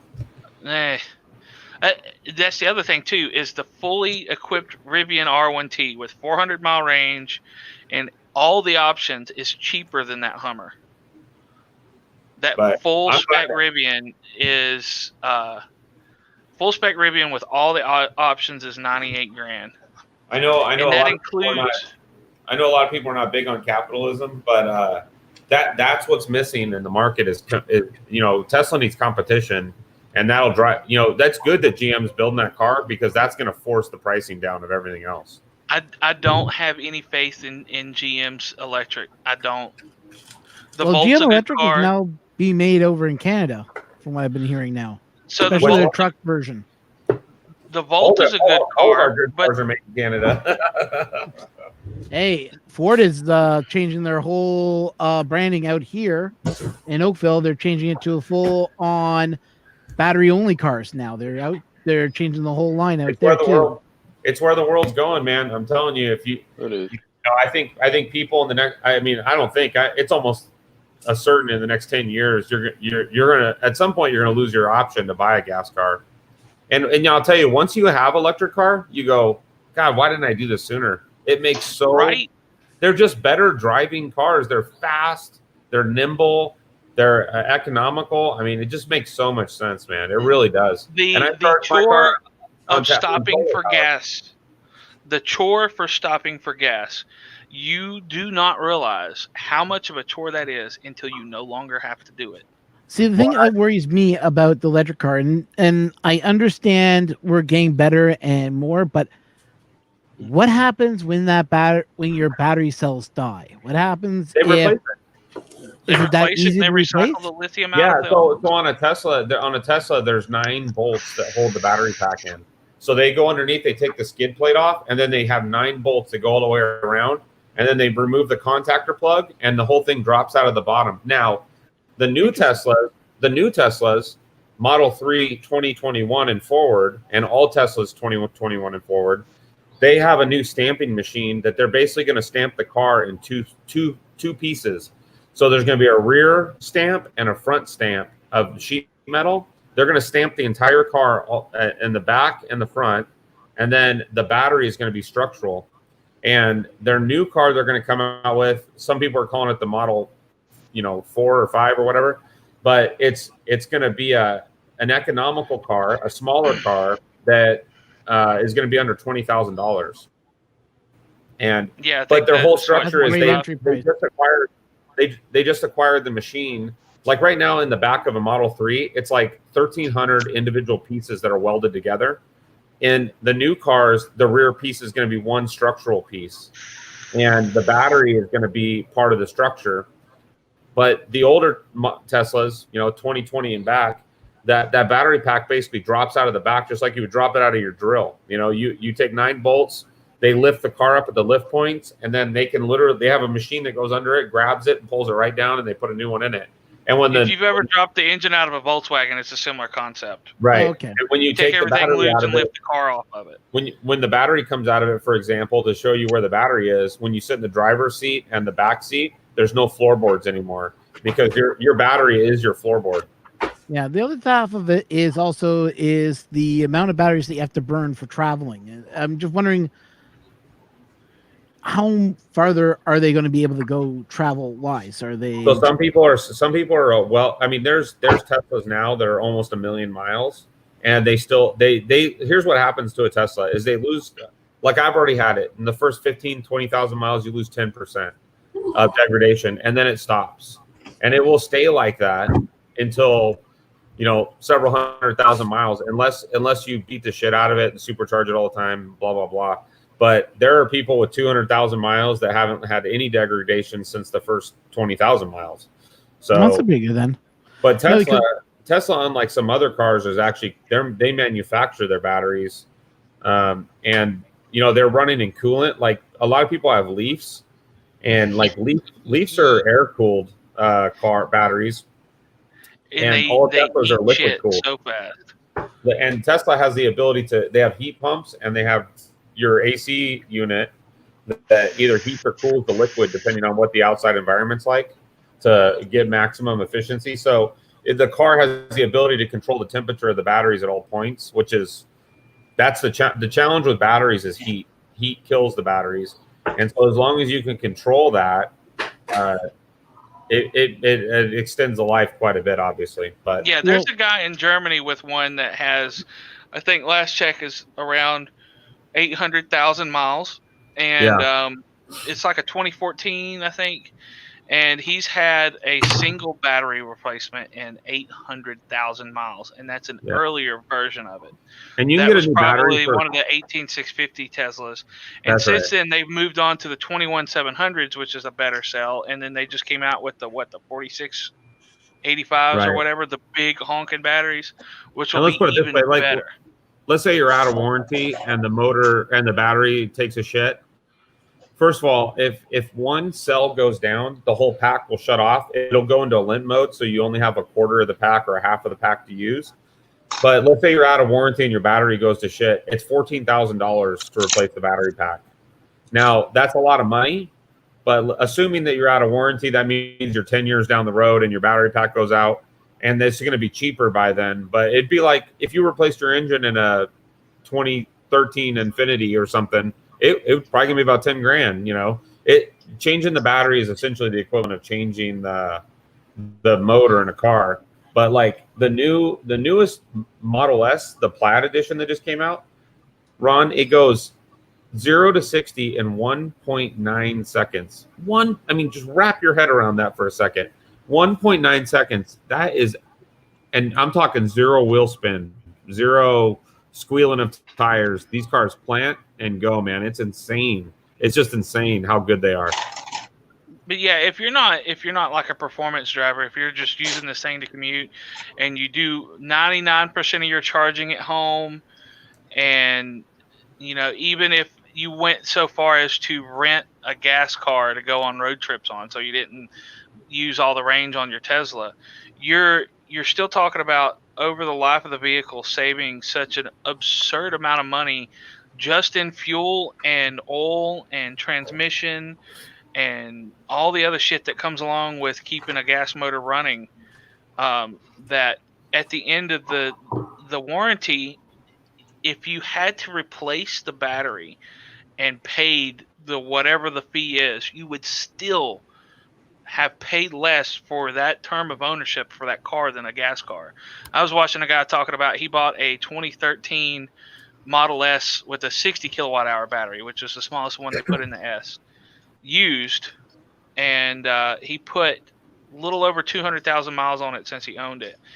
And he had a battery replacement that was in warranty. He paid for the entire front suspension to be rebuilt. He paid for a replacement gauge cluster out of pocket. He paid out of pocket for a replacement ECU out of pocket. He included all of his service, including the guy lived in Boulder, Colorado, including buying a second set of rims and the high performance 21-inch tires twice, snow tires twice, paying Tesla every time they came out to swap the tires for him because he didn't want to take it to a regular tire shop. Included all of that and all of his charging, and assumed that he paid for all of his charging, not the free supercharging. Like he said, I'm counting that as if I paid for it. And his cost of ownership for 200,000 miles was only like $3,000 more than just the fuel cost, not including any kind of maintenance, oil changes, tires, breakdowns, none of that. Just the fuel cost of a 2015 Subaru Legacy is what he traded in for the Tesla. Well, like put it this way, since June, I've saved 777 gallons of fuel. So 700, I would have purchased 777 gallons of fuel. It's somewhere around $3,000 in gas just since June, right? For me, in 6 months, I've put 15,000 miles on the car. I drive a lot. And so for me, it makes a lot of sense, and like he said, the maintenance, really the only thing that goes bad on a Tesla is the tires, because the car's so stupid heavy that it eats tires like nobody's business. So, especially when you run into a big piece of wood I don't really when want to you're talk about going it. like So. 80 down the highway. If you don't want to talk, about the fail core, no. But yeah. So, but in general, if nothing bad happens, it costs you nothing to drive it. There's no oil changes. The brakes have been known to go almost 200-some thousand miles on the Tesla because you don't use the brakes anymore. I mean, it's crazy. Yeah, and I Wait, mean, you don't use you the see brake? that even on like my wife's Kia Niro. I've got a friend who's got a Niro, 2017 first model year, and he went 100,000 miles on a set of brake pads. Yeah, you don't use them because you don't use them unless you're braking hard. Every bit of your stopping, except for the last like from 3 miles an hour to nothing, is all battery regen. It's all in the motor. Not in my car. Like I literally, you start being able to estimate really good, and unless somebody jumps out in front of you, my car actually reminds me when to touch the brakes to make sure that they've been used, because they'll get rusty and sticky. So yeah, my car will actually pop up and bitch at you if you've not used the gas engine enough. And it'll tell you, hey, your fuel could go bad and you need to run the engine. But yeah, like on mine, I've got a paddle on the steering wheel to kick in heavy regen. And I do one pedal driving most of the time. I'm telling you guys, that's where the world's going, man. And that Solo I just showed you is pretty cool. For $18,000, it's a commuter car, Poor Josh. Yeah, I have a feeling Josh is about ready to throw out his webcam. It did not go out once while you were away. Not one single time. Yeah, while you were feeding your horses, it was working. Figures. Perfectly.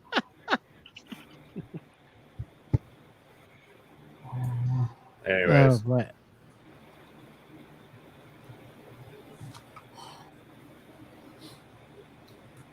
Have you guys made one of those quick change toilet paper holders? One of these things? Not yet. I will. No, but I want to. I want to redesign it. So I made my own alien version flicking off. It goes with a paper towel holder. The flash. So this, because I use a lot of paper towels. Obviously, I think everybody does, but I basically made my own end caps for this. It's gonna be the same thing. Only my God! Are you talking about the E-Roadster? No. That looks like an old Porsche. Yes. 300, whatever. Yeah. Oh my fucking God! I gotta have one of these. The owner of that company is kind of like he's kind of like an Elon Musk a little bit. He's a real eccentric millionaire, whatever. And you said that's only $18,000. Well, no, the Roadster's not $18,000. The Solo is. How much is the I don't- Roadster? I don't know. But it looks like a Porsche, huh? Yeah, it looks like one of the early Porsches. Like they were like 300 or something. It's not very. I mean, 0 to 60 in 6 seconds. That's pretty slow compared to a Tesla, but still pretty cool. 356 is what it looks like. Yeah, it's a 356. That's right. Yeah, it's a 356 all day long. Oh my God, that's gorgeous. I made a down payment on it because I thought I fit in that car and I'm a big guy, but I want something to keep the miles off my Tesla. So I thought $18,000, man, that's like cheap. So the e-Roadster, $125,000. Yeah, the bodies probably cost a fortune to make. Oh yeah, I'm sure it does. 50 kilowatt hour battery pack.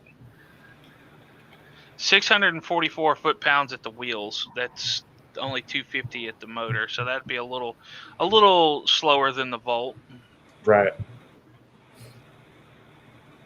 Still, that thing is gorgeous, man. I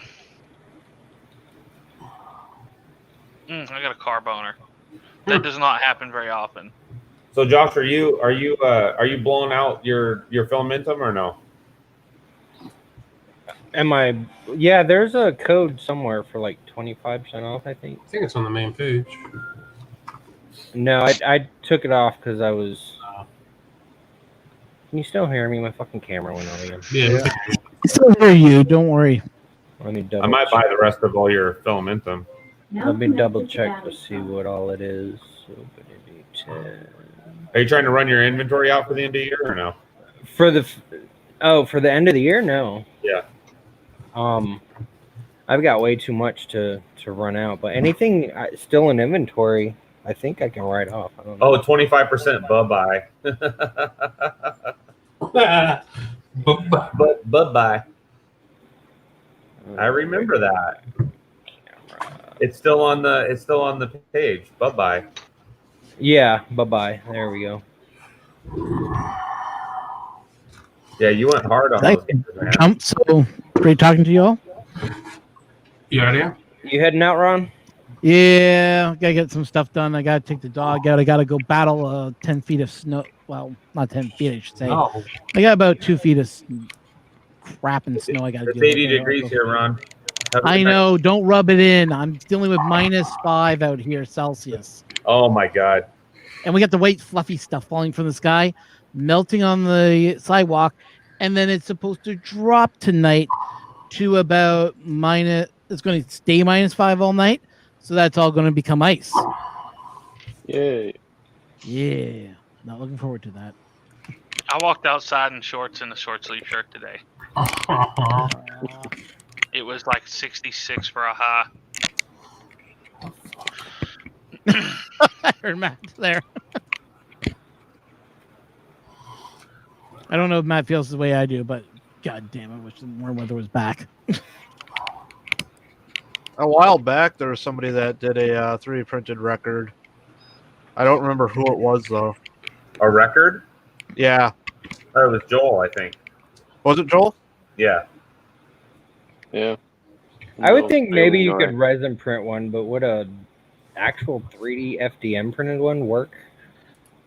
You know what? I wonder if it was just a record player, not a record. All right, think about it. Made by the Australian guy? I think so. Why does it sound like somebody's coming? Josh, why is all your filaments pre-order? What's going on there? Because sales have been kind of crappy. My day job's been kind of low, so all my profits have been going to paying bills. So I haven't been able to stock up. Yeah. So what does that mean if I buy the Wars Red or Knights Wars Red? How long does that take? Probably January. Oh, that long? Yeah. I mean, I'll have it within like 3 weeks, but I just don't have the money to order them. Big thing right now.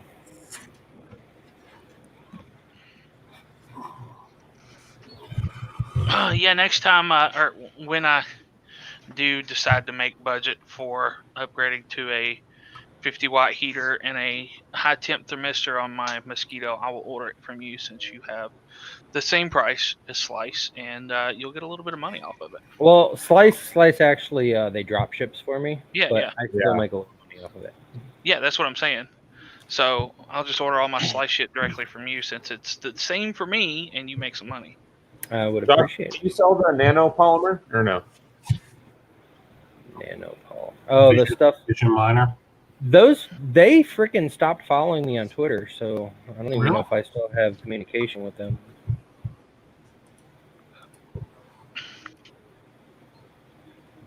Not sure what I did to piss them off. But, Politics, man. probably. Yeah, that's what got that my sub count like fell 25% almost.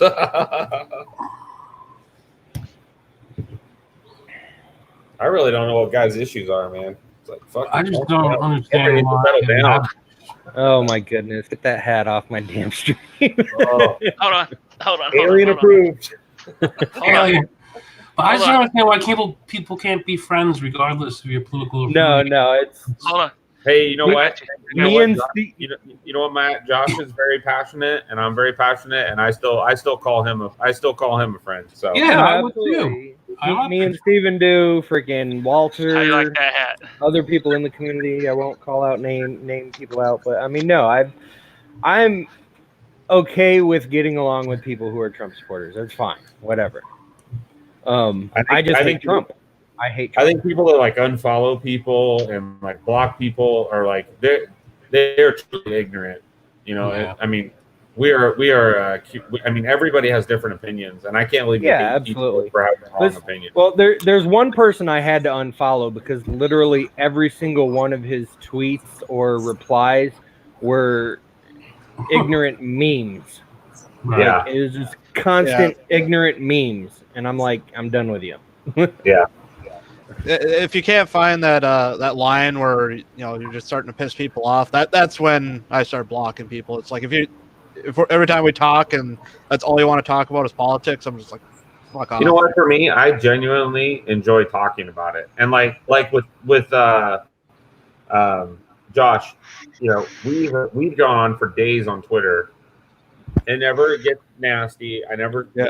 Well, That's the thing. Me and you have logical discussions with actual, whether we want to believe each other's facts or not.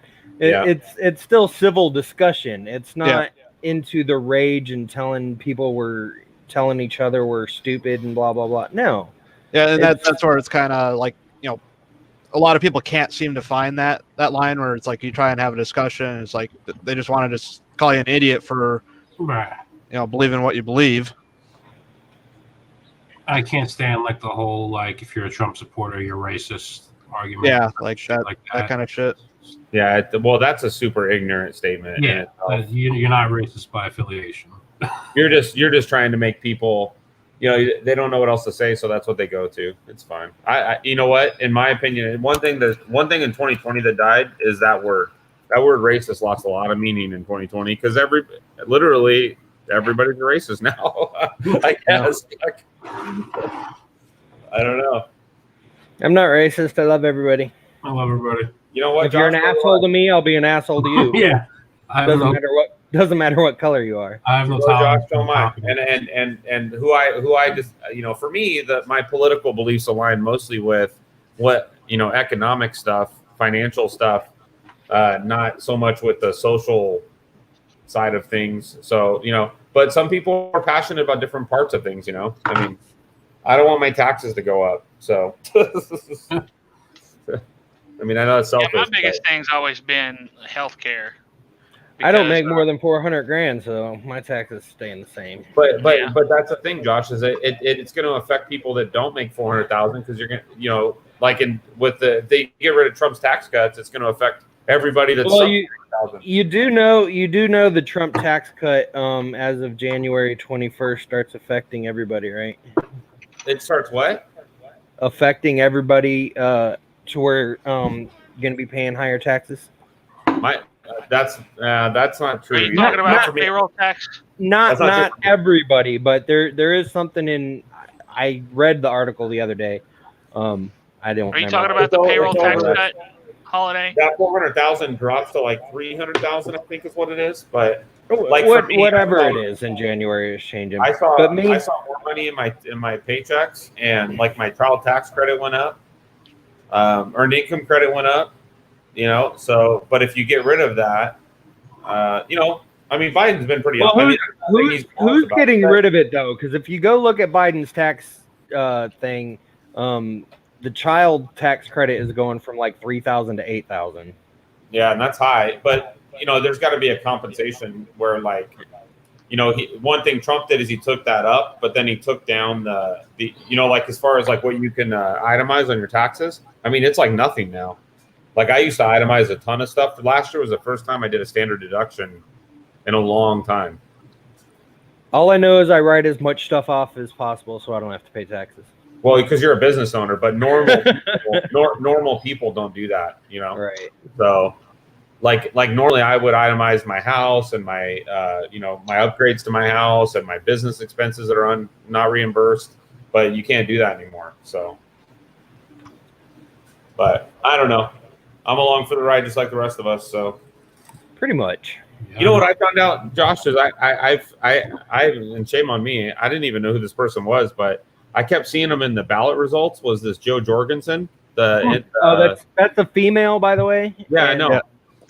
Dude, I started watching some of her stuff. Like, I think I align a lot closer with her than I do Trump, honestly. Yeah, and that's the arguments that I usually have with people, like on both sides. Like, that's who I voted for, was Joe Jorgensen, and like people are like, "Oh, you're stupid." It's like, saying that it's going to destroy healthcare, and we need to get rid of the two-party system. That's the problem. It's like, yeah. By the way, that Joe Jorgensen, we need to go to preferential voting. That Joe Jorgensen she has some really good ideas, at least good enough to be heard. And they don't even. I mean, you're not even in the debate. You know, you're not even. Yeah. Her views on healthcare are a deal breaker. Absolute 100% million deal breaker. Oh, I didn't watch her healthcare stuff. You got to remember, I've been a type 1 diabetic since I was 8, and I've spent my entire life dealing with the reality of how expensive healthcare is, and fighting with insurance and all kinds of shit. And her basically deregulate the healthcare market, let basically the market regulate itself, is a disaster. I would not be able to afford to survive. What do you mean regulate itself? What do you mean by that? Basically removing all government price regulations on healthcare, allowing health insurers to basically health insurance and big pharma to allow to set their own prices however the hell they feel like it. Because here's the thing. So the insulin I take, there is only one generic on the market, and I have the generic version right here, right? This is not made by a different company. The same company produces the name brand and the generic. It is the same medicine in the same packaging with even the same label.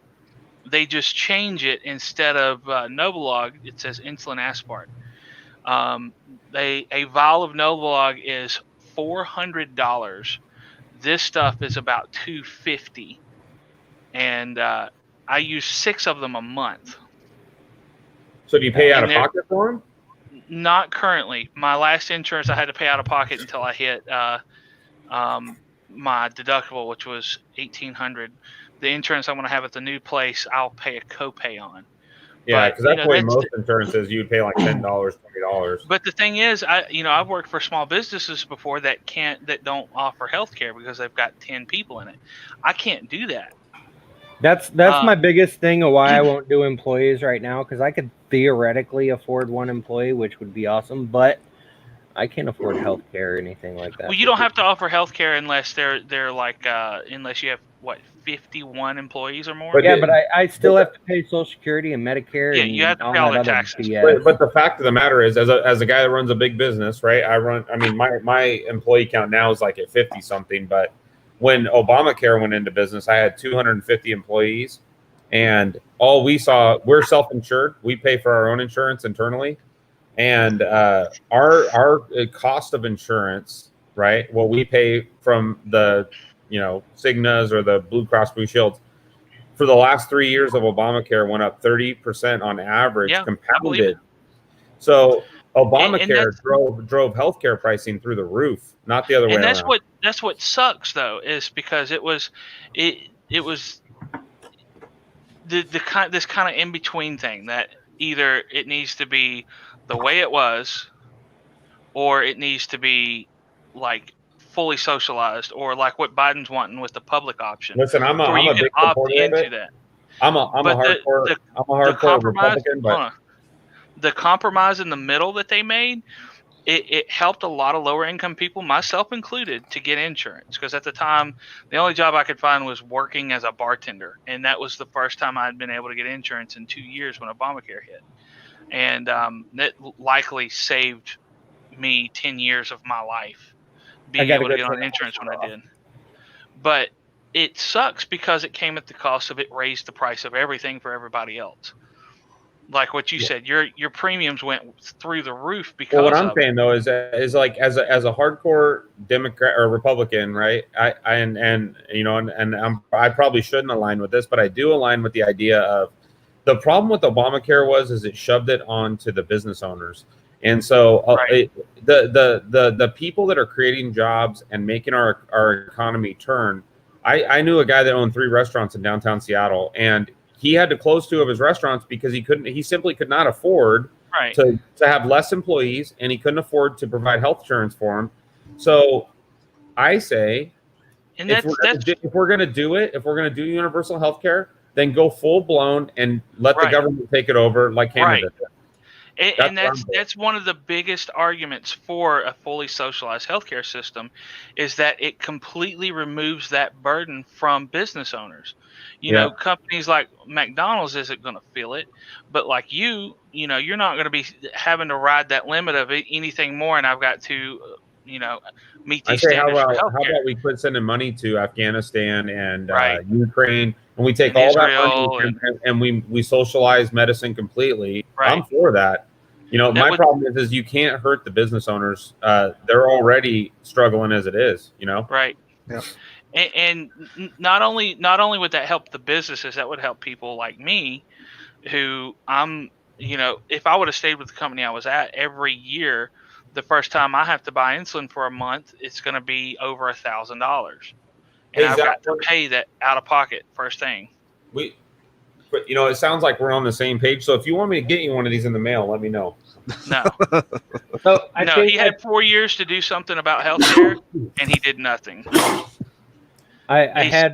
He said that insulin is as cheap as water in one of his rallies or something. And, I think it is. I think the cost of it is. It's what they sell it for that makes it not expensive. That's the thing, is that it costs them the same as water, but they sell it like it's like gold.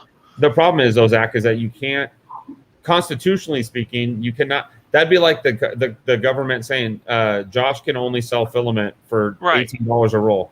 You cannot dictate what a business sells it for, and a private company developed it, a private company sells it, bottles it, and all that stuff. The president really only has so much control over that. Right. But the one thing he did do on medical is he got rid of the individual mandate, which was that's good. A big issue. You're right. That's good. I mean, I'm happy about that because my wife didn't have insurance this year, because it was $700 a month to add her to my insurance at this last place, and it was. Well, I meant like the people that are young and healthy that don't want health insurance, and there's a lot of people that were supporting Obamacare, and then after it went into act, they were like, my ex-girlfriend was like that. She's like, holy shit. Yeah. I have to get health insurance.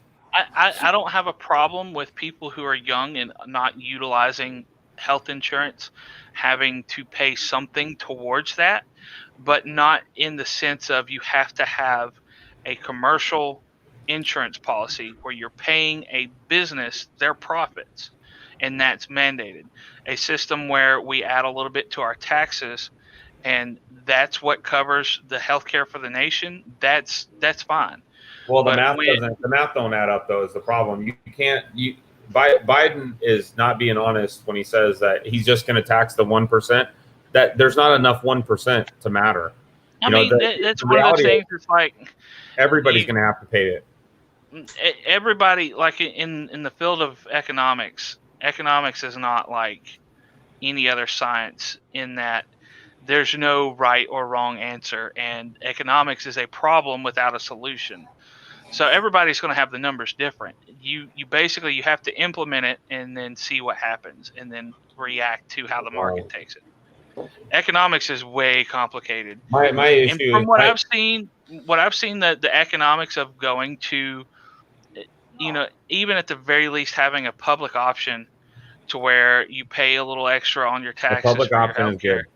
I think they should I open that think public that's health gonna- insurance to everybody. You know? I think that's gonna pan out great. And honestly, like you were saying, a full blown socialized system I think would be the best for our economy, and having that paid for with taxes. Well, what's going to happen though is that you can't. Good night, Kit. Go ahead. Doc.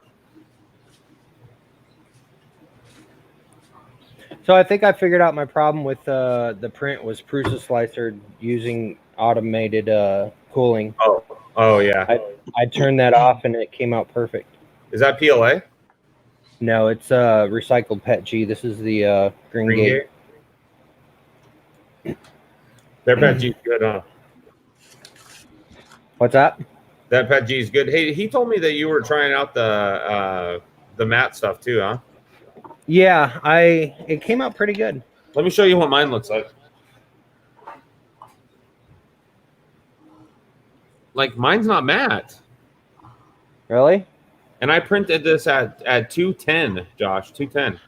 Wow, I Try printed dropping it it at 5 degrees. I printed it at 220. Well, I tried at 220, but it looked shiny to me. I don't know. Well, I mean, it's got a little bit of shine to it. It's not completely matte. It's definitely I've honestly regular filament, but yeah, it's duller than regular filament. But like, if the only other true matte filament that I've seen is Matte Forge.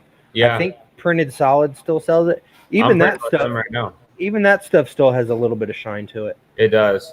The best matte stuff is the stuff with carbon fiber in it. Well, yeah, and anything with additives. I mean, on the wood PLA looks matte, and anything with additives like 3DX Tech's Carbon X series is a real Well, good if matte. you take PETG, the reason I did 210 is because, my experience with PETG is if you lower the temperature and crank the fan up, where you don't lose the layer adhesion, but it'll make it look matte anyways. But this was with my fan at 30% and at 210. I mean, the layer lines are awesome, but right.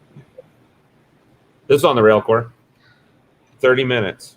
Yeah, I'm glad you got it working finally, but I just didn't have $5,000 to put in it to make it work. Fuck, dude. It became this point of like, I don't know what else to do. I just got to keep throwing shit at it until it works, Right. And then Slice just sent me their new hot end they're working on, and that made it even better, man. It's a totally unpolished turd, but it's printed. Awesome. I mean, it doesn't look like a Slice hot end, but it's awesome. Biggest problem with mine was that shitty ass Bondtech extruder on it. What's wrong with your bond? You don't like the Bondtech? You want to hear something? So, and I think this came all the way from when I got it from Josh. I've been chasing this problem of sometimes it would print okay, but over time it just got worse and worse and worse and worse, and I couldn't figure out what was wrong with it. And after I spent thousands of dollars, and I've replaced everything on that printer trying to fix it, right? Motors, wiring, everything, and nothing worked. And I'm like, there's one thing left, the Bondtech extruder. It's the only thing left. And so I looked in there, and the gear on the the 3-to-1 gear, and it has craft, and then the Bondtech gear goes on it. Yeah, I go in there with a knife and I push it, and that whole thing is sliding back and forth 5 millimeters. Yeah, like that's a problem. That's a problem too.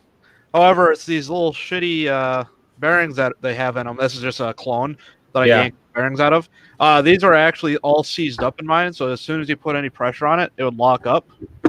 And that's how it was when I got it from Bondtech or from the Railcore group, and basically I threw a cheap Chinese clone in it, and everything started working. I'm like, I didn't realize that on the Bondtech you had to loosen the grub screw and then push those gears apart from each other and then lock it down again. And now it's got maybe a I don't know, a 0.5 millimeter backlash in it, but it was moving 5 millimeters. I measured it, and so Yeah, I didn't think even when know it that either. So I'm parts glad it was you skipping. said What, that. Josh? I didn't know that either, so I'm glad you said that. Well, I'm wondering if that's what where your retraction problems are coming from. Honestly. Well, I never had problems with retraction. I had problems with clogging, and I had problems with the mini Bowden part constantly freaking bending out. Well, the new slice hot end I have, I can't show it to you, but the new Bowden is about about 10 millimeters long. I need to find my way into being a tester for Slice because I would love that. I'm gonna text Dan right now and be like, "Hey, send me your new hot end." No.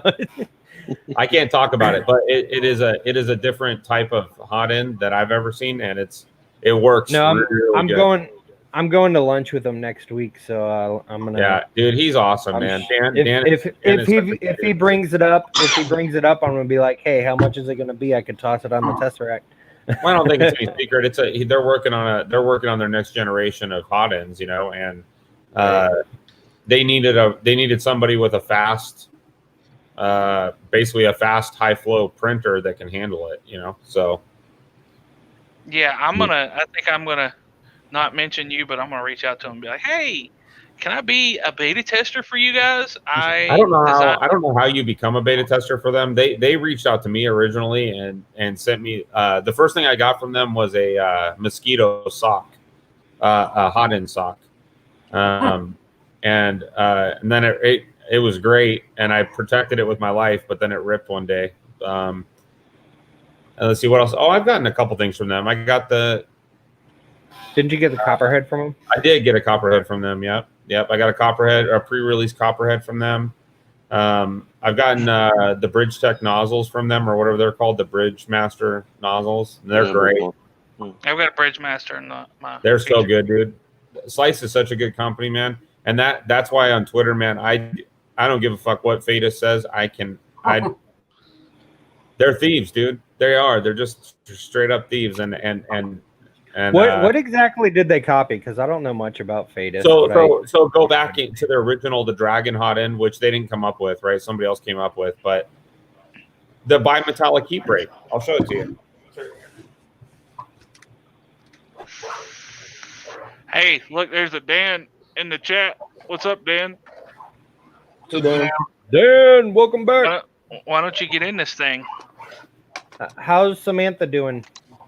She's still all right? Still kicking ass and taking names? Hi, Ben. Yeah, and their the Bondtech support was completely terrible too. Yeah, I'm getting one of those betases from Jason to try out just for the hell of it. So I was trying to ask some questions because there was a bunch of people having issues with the Bondtechs in the Railcore group. I got a few mosquito problems here, but Josh, this is your hot end. It is operation. This is the one I took out to put the tester in, but it's operational, works great.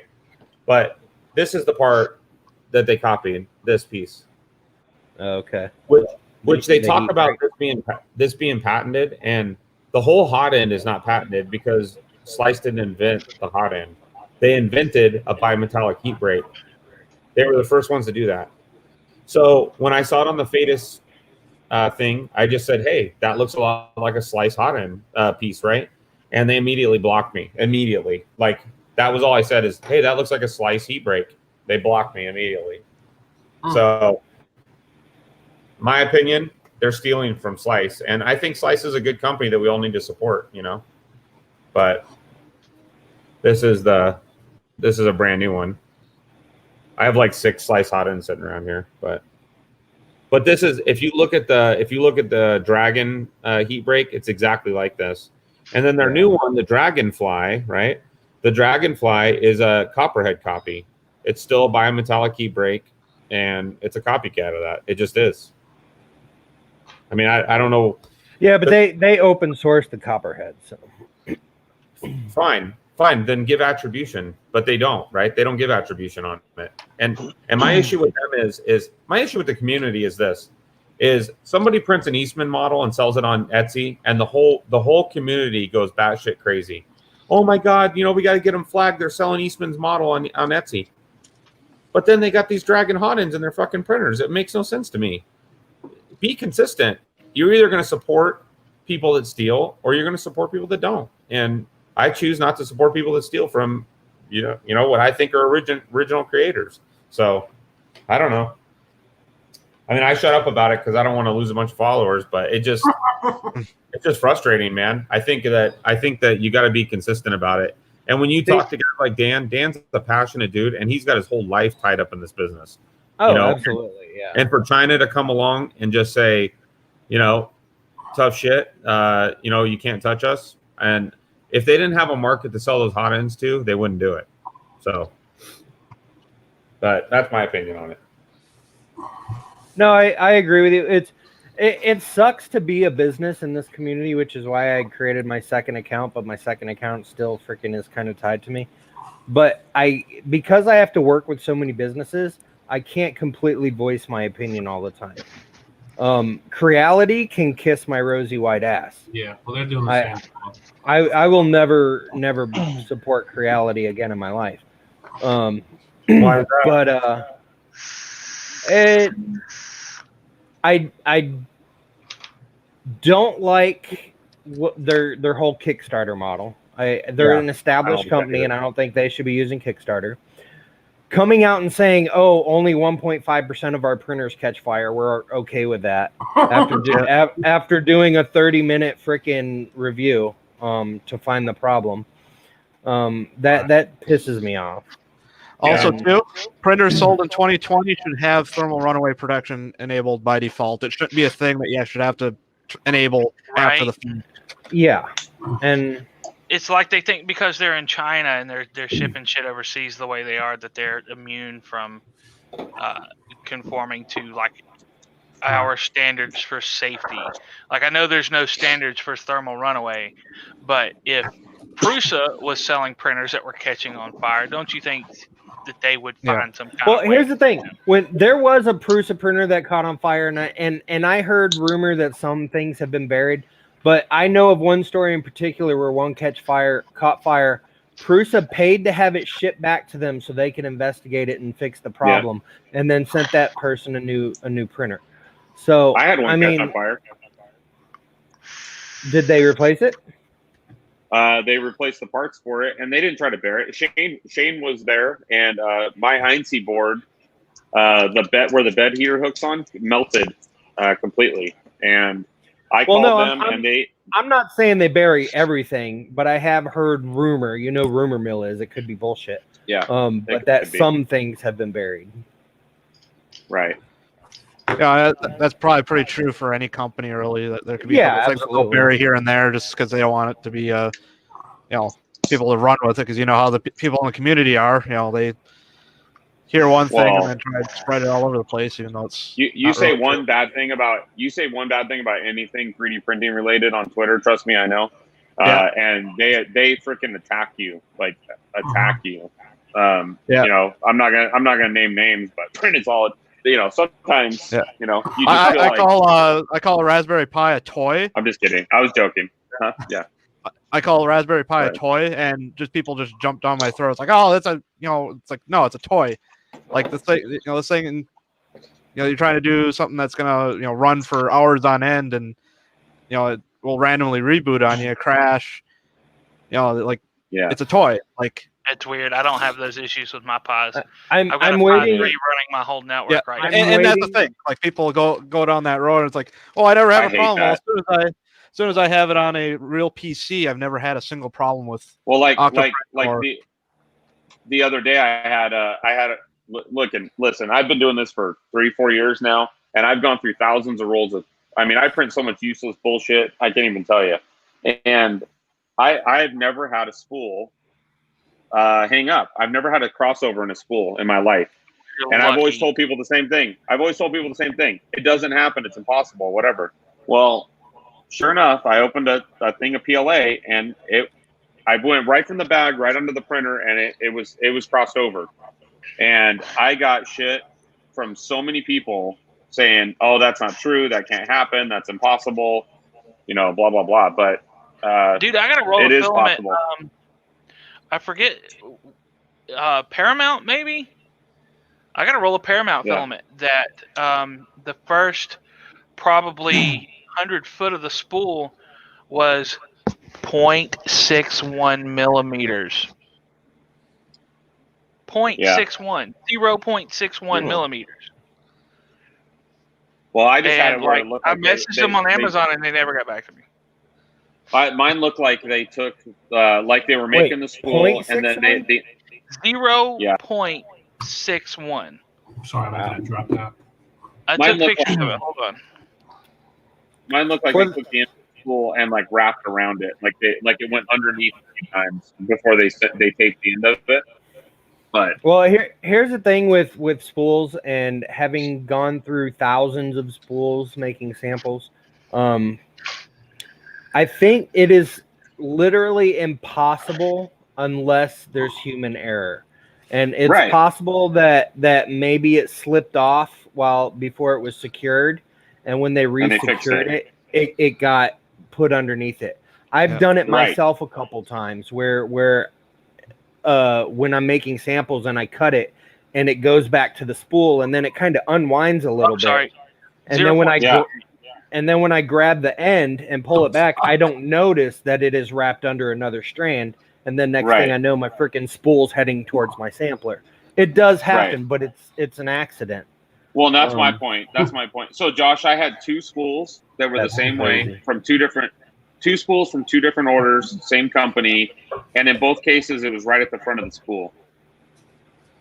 So, it was probably. Did you see that, Josh? It was probably human error. Yeah. That's freaking crazy. And you can see how tiny it is. Yeah. What company is that? Paramount. Oh, really? I thought Paramount was pretty good. Yeah. Yeah, I mean, it printed great once I rolled a quarter of the spool off. They have great customer service, so if you got a problem, just reach out to them. I bought it on Amazon. I sent them a message on Amazon and never heard back from them. Really? Yeah. Go to their website and email them. Yeah. They've been pretty good getting back with me. Yeah, same here. This was May 8th of this year. So I don't have any of that spool left. I rolled it off until it went in spec and printed on it. Yeah, Michael, I was using Octoprint on it. That's probably half the reason why it gave me all sorts of problems. Which Pi were you running? Pi 3. Official, it had an official. I had actually two of them. I was trying to figure out what the issue actually was.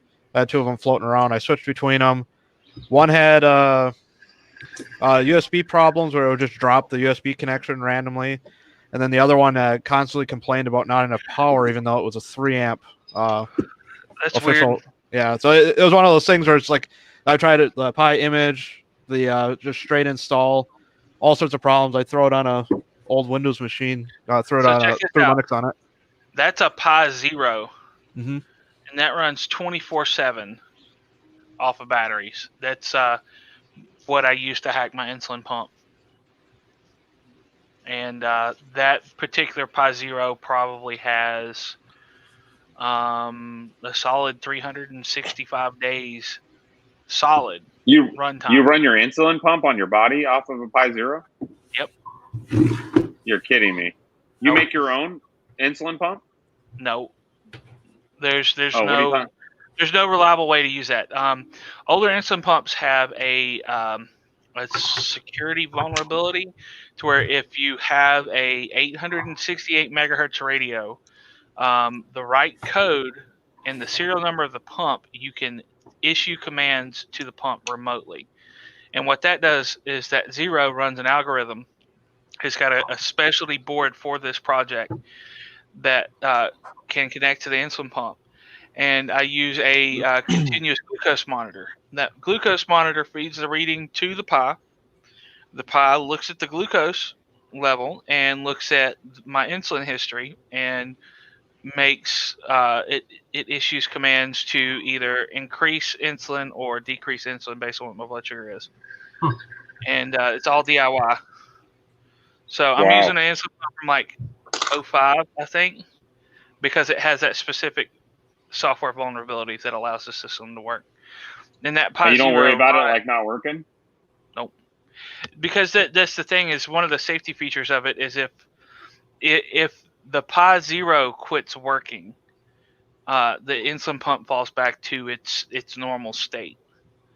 It's not like it's completely in its control. So you have the insulin pump basically tuned and set up, and as long as the Raspberry Pi is running, it tweaks everything. That's crazy. That was awesome. That's Jordan. Elephant Jordan. Every time I see Ben, I think of this. I don't know why. Reminds me of you. we printed our Jordans in the same color. Your mic's off, Ben, I think. But yeah, it's even got a ball sack kind of. Now that I look at it, Just I should mail this to him. Josh's band. Yeah, Oh, there you that's art right there, my friend, and it stands up still. Oh, maybe it don't. Yeah, it does. I lost mine. You Oh, lost there your it is. Josh or your Jordan? Yeah, I found it. Yeah, this is what it would have looked like if it would have came off the bed. Mine came off the bed, but it was stuck to the hot end. A different print. Yeah, I kind of want to do this. Here's Zach. Oh. Oh. Oh wait, I gotta get an angle. Yeah, pretty crazy. It's art though. Josh, what are you up to? He's supposed to be doing his alien box planning, but it hasn't gone real No well. audio. No audio. No audio. Ah, my bad. I did say, "What's up, Ben?" when I added you, but apparently you didn't hear it. I was just tweeting out a photo because that's the difference between having auto fan on and manual fan on. On our artillery? That's you. I'm Prusa Slicer. Oh, yeah, Sidewinder. It was on my Sidewinder, but I'm using Prusa Slicer, and that's huge. But the difference. Prusa slicer should have slowed it down for the overhang, right? It should have done. It should have sped it up. I would think. I had No, it not set the to fan. The print speed. Oh, yeah. I don't know.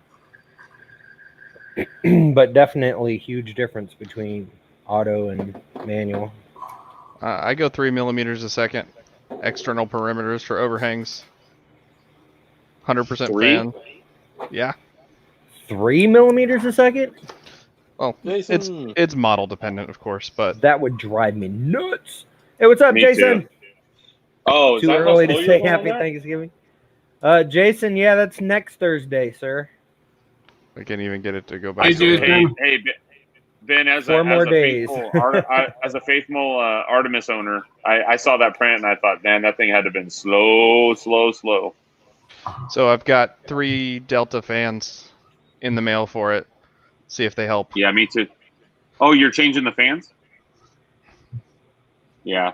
I wanted to get Mechatronics fans, but they don't make 10 by 30 or 30 by 10 blowers. You know what I think? I don't think that it's the amount of air. I think it's the fan ducts. Because I was asking that Pets thing guy, Ben, to design something for this. Because, I mean, if you look at it, it's just a deflector kind of, you know? It doesn't blow that much air. This thing should blow a shitload of air. But you can see my fan blades are missing. There And are that's a another couple problem. other ducts for the Artemis. Yeah, I know.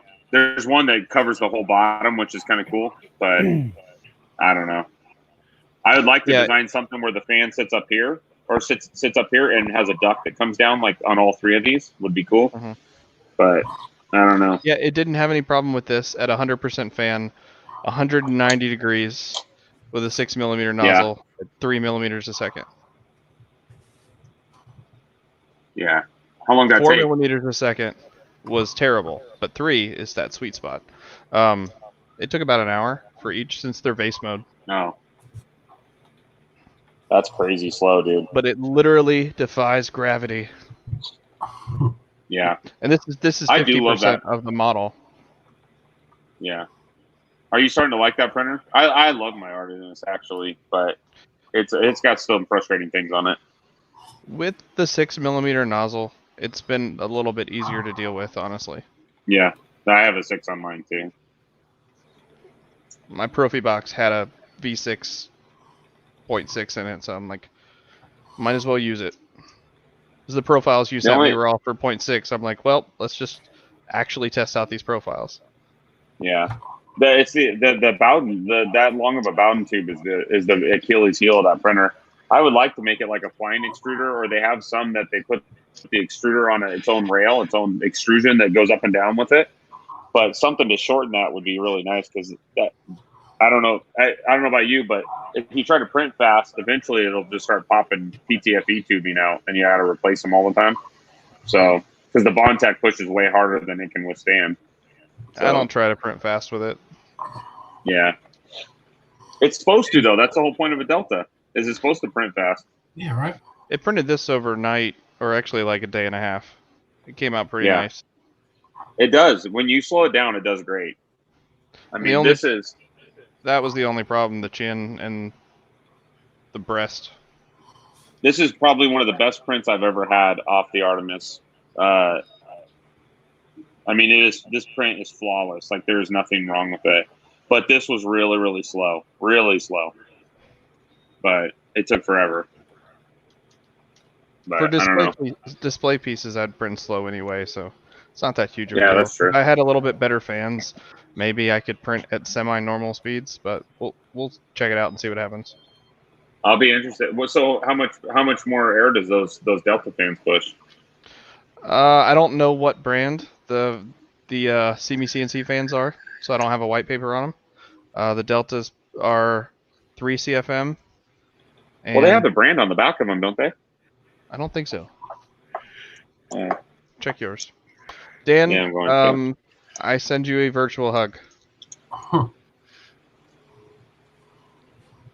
Jason LDO, I got your replacement Voron motors. Thank you very much.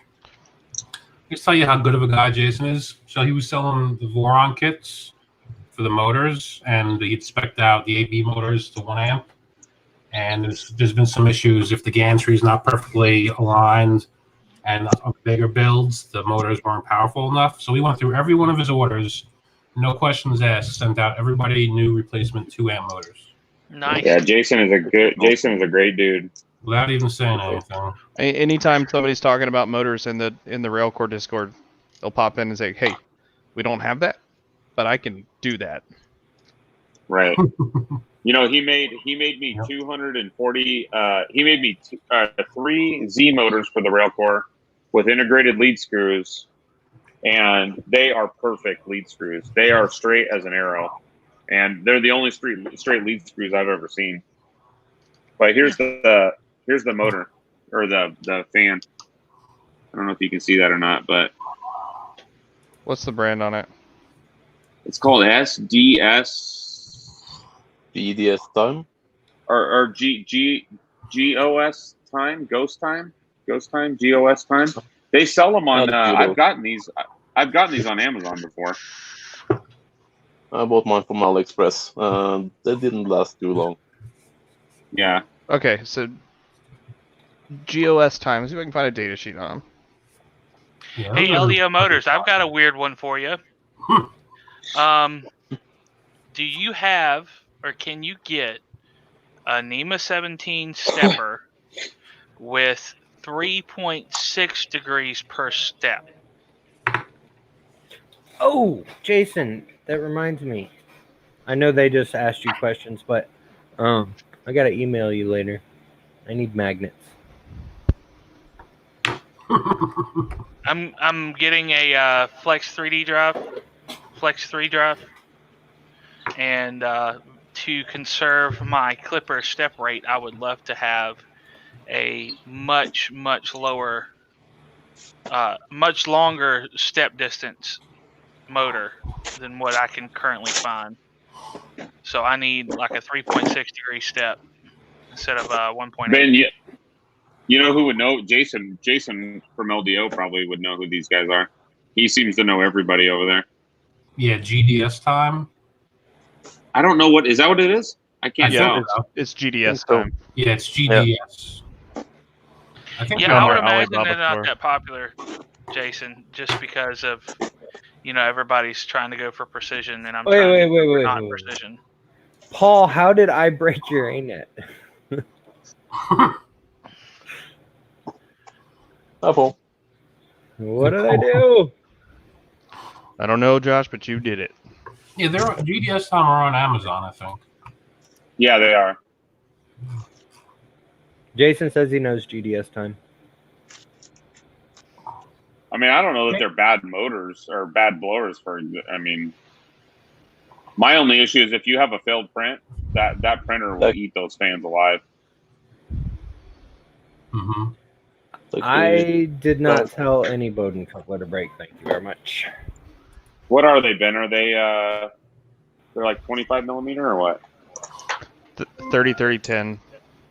I 30, found the 30, product 10. listing. I'll post it in the private chat. I don't think I'm a mod. I think you can still.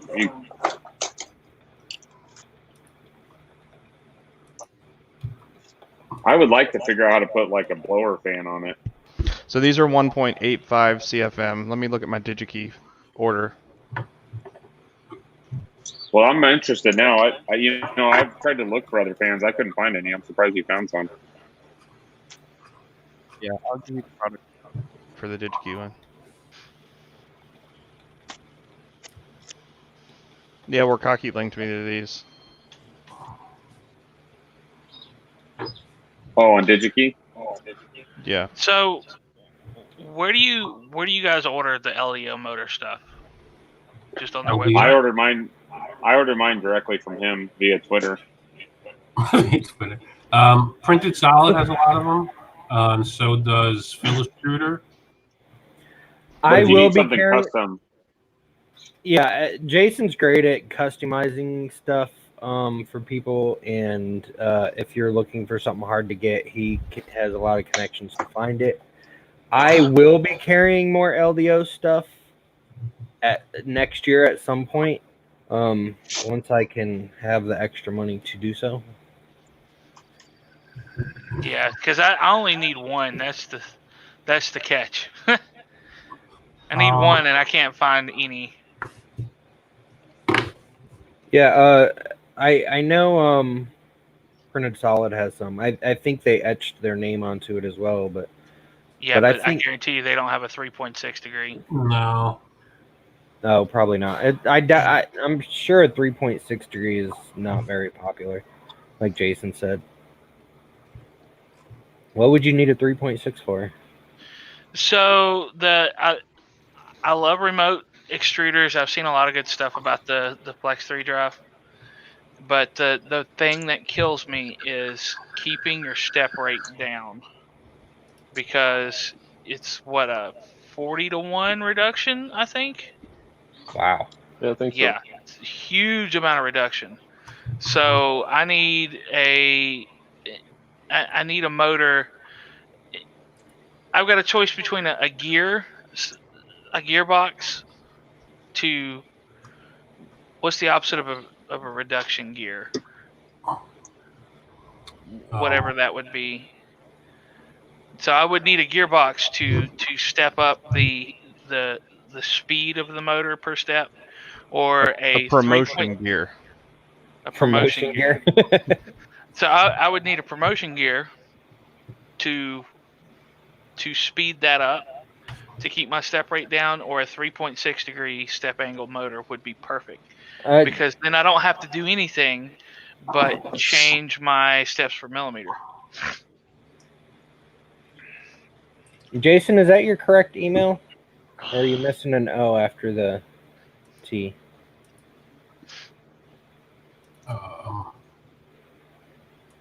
I gotta look.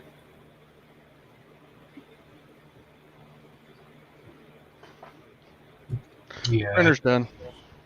It's Jason at LDLmotors.com.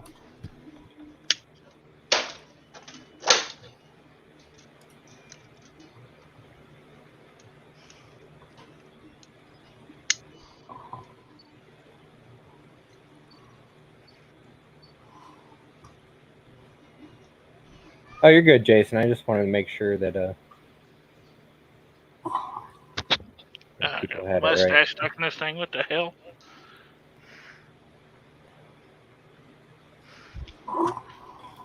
I now dream in stepper motors sound. Am I even live on Twitch? Because like nobody's coming to my chat. Giggity. I can tell you. Giggity. I'm checking. Good night, Dan. Yeah, you're on Twitch. Say hi to Samantha. I just said hi. Okay, cool. Yeah, weird.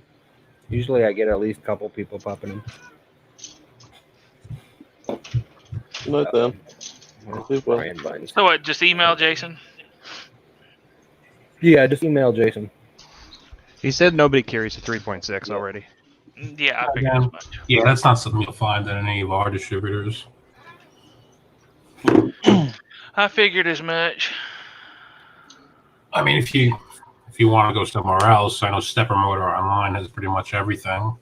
I looked on Stepper Online and could not find any 3.6 Really? degrees. That's Yeah, surprising. not at a NEMA 17.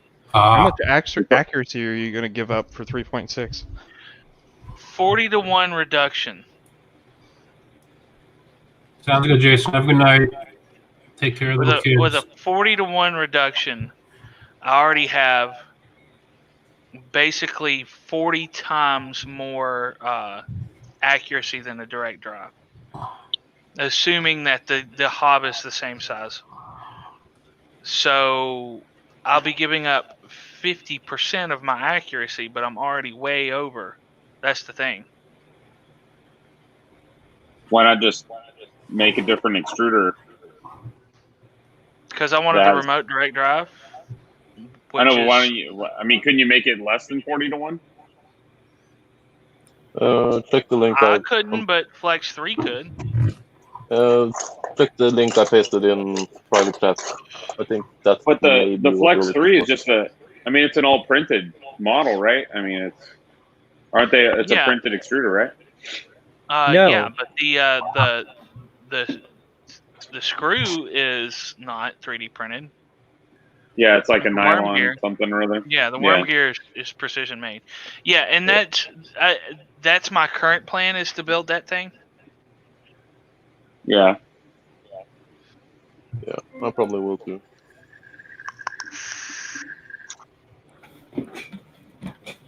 But I feel like if I could find a reasonably priced 3.6 degree stepper, that would be. What the hell? Why is your crotch dabbing? My camera went off again, so I wanted to show my dabbing alien shorts.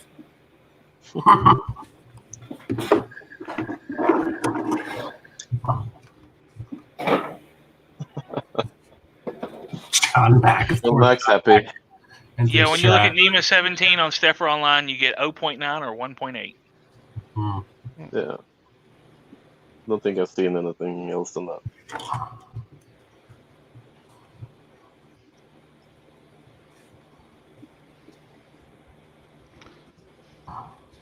Hey, John Mack, thanks for nerding out with me over quilting machines over Twitter.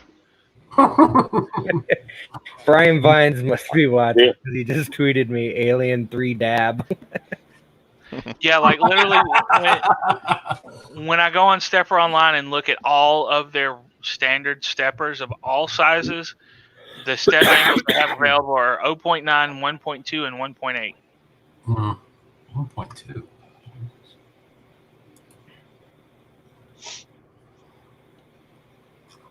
John Mack is so funny. I think he's the community perv. I'll allow it. Probably, yeah.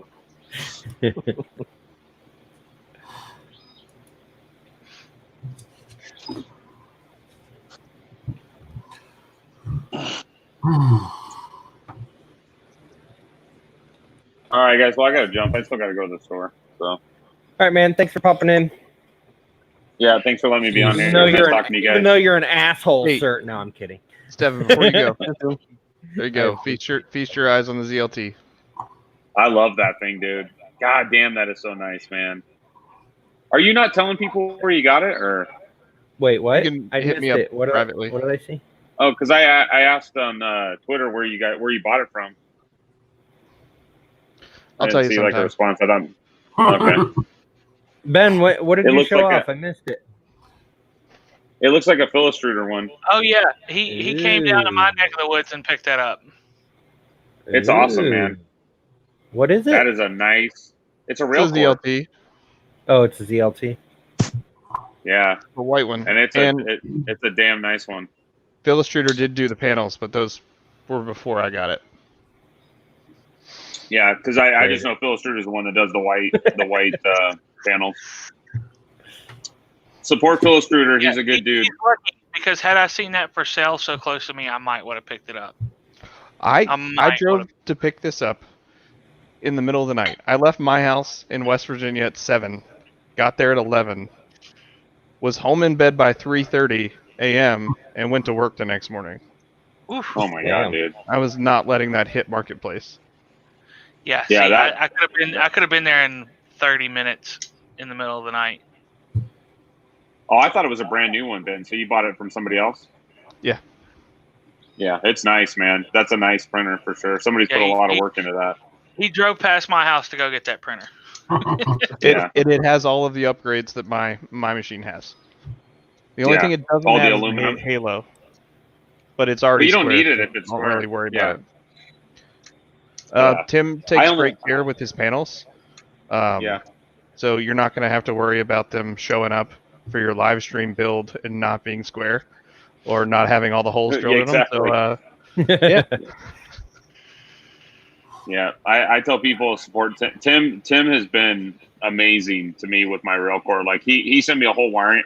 I just asked him how much to buy a wiring harness, and like 2 days later it was in the mailbox. I couldn't even buy it. I mean, I don't know. He's just an extremely generous guy, really good guy. I've never talked to Philistruder. I was just a bit upset with them when they started taking over sales of the rail core that they cut me out of my Alien 3D. Well, yeah. You were the first of a few, Josh. Yeah. Yeah. Well, Several and what people happened? got the R3D treatment. Yeah, and I don't know exactly what happened, but he elected to stop selling them because of R3D. But now he's got his own version, so he's selling them again. That's good. He was doing my laser cutting for me for the cardboard spools. Oh, cool. Oh, really? I still need a smaller version of that. That's quick assembly. Where's he at? Where's he at, Ben? He's in Georgia? I think it's Georgia. Yeah. Yeah, he's a good dude, man. Josh, I really want these spools to work out for you, but after assembling 20 of those, I would not wish it on you. Even if it's a smaller one. It's not going to, for your use case, it's not going to be viable. Yeah. What are you using them for, Ben? Are you putting samples on them? Yeah, my protopasta samples, my alien samples. I just hand wind them. Yeah. Drop the coil on the floor and pick up one side of each of the coil at a time and neatly wrap it, and they work out really well. I use my A-net, the spool holder that came with my A-net. I use those for all my samples because they're so small that they do, if there is a twist in them, they usually untwist. The only time I ever have real problems with them is this filament samples that have small cores, because towards the end of the spool, they're just, you can let them go and they'll turn into freaking spaghetti balls. So the reason this came into existence is because of the rep box back there. I wanted to play around with my samples with the palette, and I didn't want to compromise and deal with a tangle. Yeah. So I got this designed, cut, stuck them all in the rep box, and they're too light for Pooch's rollers. So they will just fall off the rollers. Put them on the spooler that comes with the pallet. That's what I do. I empty out my rollers and I throw that in the box, and it's perfect. Yeah. Have you ever tried to make the rewinders for the rep box? No, I'm probably not going to do that. I don't have an MMU, so. Yeah, they're still nice though because they keep tension on the roll, so nothing ever comes ahead of it. But I don't know. I made them. I thought it was kind of a fun project. I go PTFE tube all the way down to the pallet. Yeah. with like I Velcro want to and get a PTFE pallet. couplers. I want to get a pallet. I just can't justify $1,000 for what I want. There needs to be a freaking PTFE connectors on the pallet. I'm gonna try to model some. I just haven't had any time. But you can't even fit anything. This is 'cause happening again. It's such a tiny Unfortunately, little hole. You'd have to do a complete panel. You'd have to do a complete front panel to be able to do it. yeah. Yeah. Unfortunately, because West Virginia, we can't all be adults and wear masks, and now it's time to go back to PPE shortages. I'm glad Virginia's not having that problem as much. Yeah, It's funny. The client that these are going to is in your neck of the woods. Really? Yeah. Matt, I do have a question for you, sir. Because I saw you. I gotta go, guys. Bye. Catch you later, Steve. Later, soon. So, I think I saw some of your tweets before you were banned. Yeah. Do you like or do you dislike the governor and mayor? Governor, I think he's cool. Cuomo. The mayor, Bill De Blasio, he's clueless. Okay. New York mayor. I wasn't quite sure what side of the fence you were on with them. No, I mean I'm middle of the road in general. So like I don't know. If you have good ideas, I'll agree with them. But De Blasio is he's a clown. Gotcha. So I have a question. Was I making noise when I went upstairs? I'm not sure. Yeah, because I was muted, so I wasn't sure what happened there. I don't think so. I don't pay attention much. Okay, you would be the only one that would have been that would have muted me. So I don't recall muting myself. You might have went out of range, and it might have DC'd and auto muted you, but I didn't mute you. Yeah, because my headset usually doesn't do that. The device is still there, even though it can't connect to my headset. So weird. Yeah, no, I didn't do it. Okay. Yeah, politics wasn't the reason I got banned on Twitter. That was for talking smack in a thread about that cracked out woman who threw a dog at a rapper. wouldn't let him get back to his car. I kind of just said I don't care if it's a girl or a guy. I would have smacked that cunt. And, and done some other nasty things to her, and Twitter didn't like that very much. So all this talking about people selling 3D printers kits is how much are you looking to actually make from your printers, Josh? I'm not gonna make that much. I'm gonna make more now than I initially was going to, because I did raise the price a little bit. But I've put there are some surprises coming with my printer that I'm not telling anybody about. If people order them, they'll just get them and be surprised by it. But initially, I was making barely anything. And now I'm making a little more because people were like, stop. You're a business. You need to make money. I was like, okay, I'll raise the price a little bit. Lately, I've really been kicking around the idea of trying to get my design on this printer like fully squared away and trying to sell kits of it. I don't know how much work I'm make willing 5 to kits put into and take them to Murph. Okay, here's them. the thing too, and this is something I've offered other people to do. Because you don't have a store front right now, right? Right. I am more than willing to sell kits for people if they are willing to provide the quality of service that I like to provide. Like if you want to sell kits and you actually ship them out and I pay you to ship them out, then I'm more than willing to sell them for you. And you can offer to send to pay me a little bit for them, or you could not. I really don't care. The only thing I was thinking about, like, if I could get this thing out there and get a lot of people interested in it, thinking about getting with like Ziltech or something and saying, hey, I have this printer and I want to sell kits of it. Can you get me together like a price for like an extrusion motor and an electronics kit? Give you need to LDO have a chance at that as well. Me and you need to have a private conversation about that after this. Okay. Because LDO and Ziltech are both my main suppliers for all of my electronics and everything. So I can put in a good word and you know, I'm planning on building this big ass CNC machine to where I could cut the panels for it. So like if I got to a point where, you know, I had a kit laid out that I could sell, then I could cut all of the super custom stuff that, you know, you would otherwise have to find somebody locally who can cut the material for you to make the right sizes. Oh yeah, I have. If I could do that here. My steel panels that I got for the Tesseract, the only reason I went steel is because it was the same price for me to get freaking Yeah, I saw that for plexiglass. Printed solid. I saw started selling like aluminum sheets for this, and it's cheaper than your ABS or polycarbonate. And they look cool because the whole alien spaceship theme that I like so much. They give it more of that look, so I like them.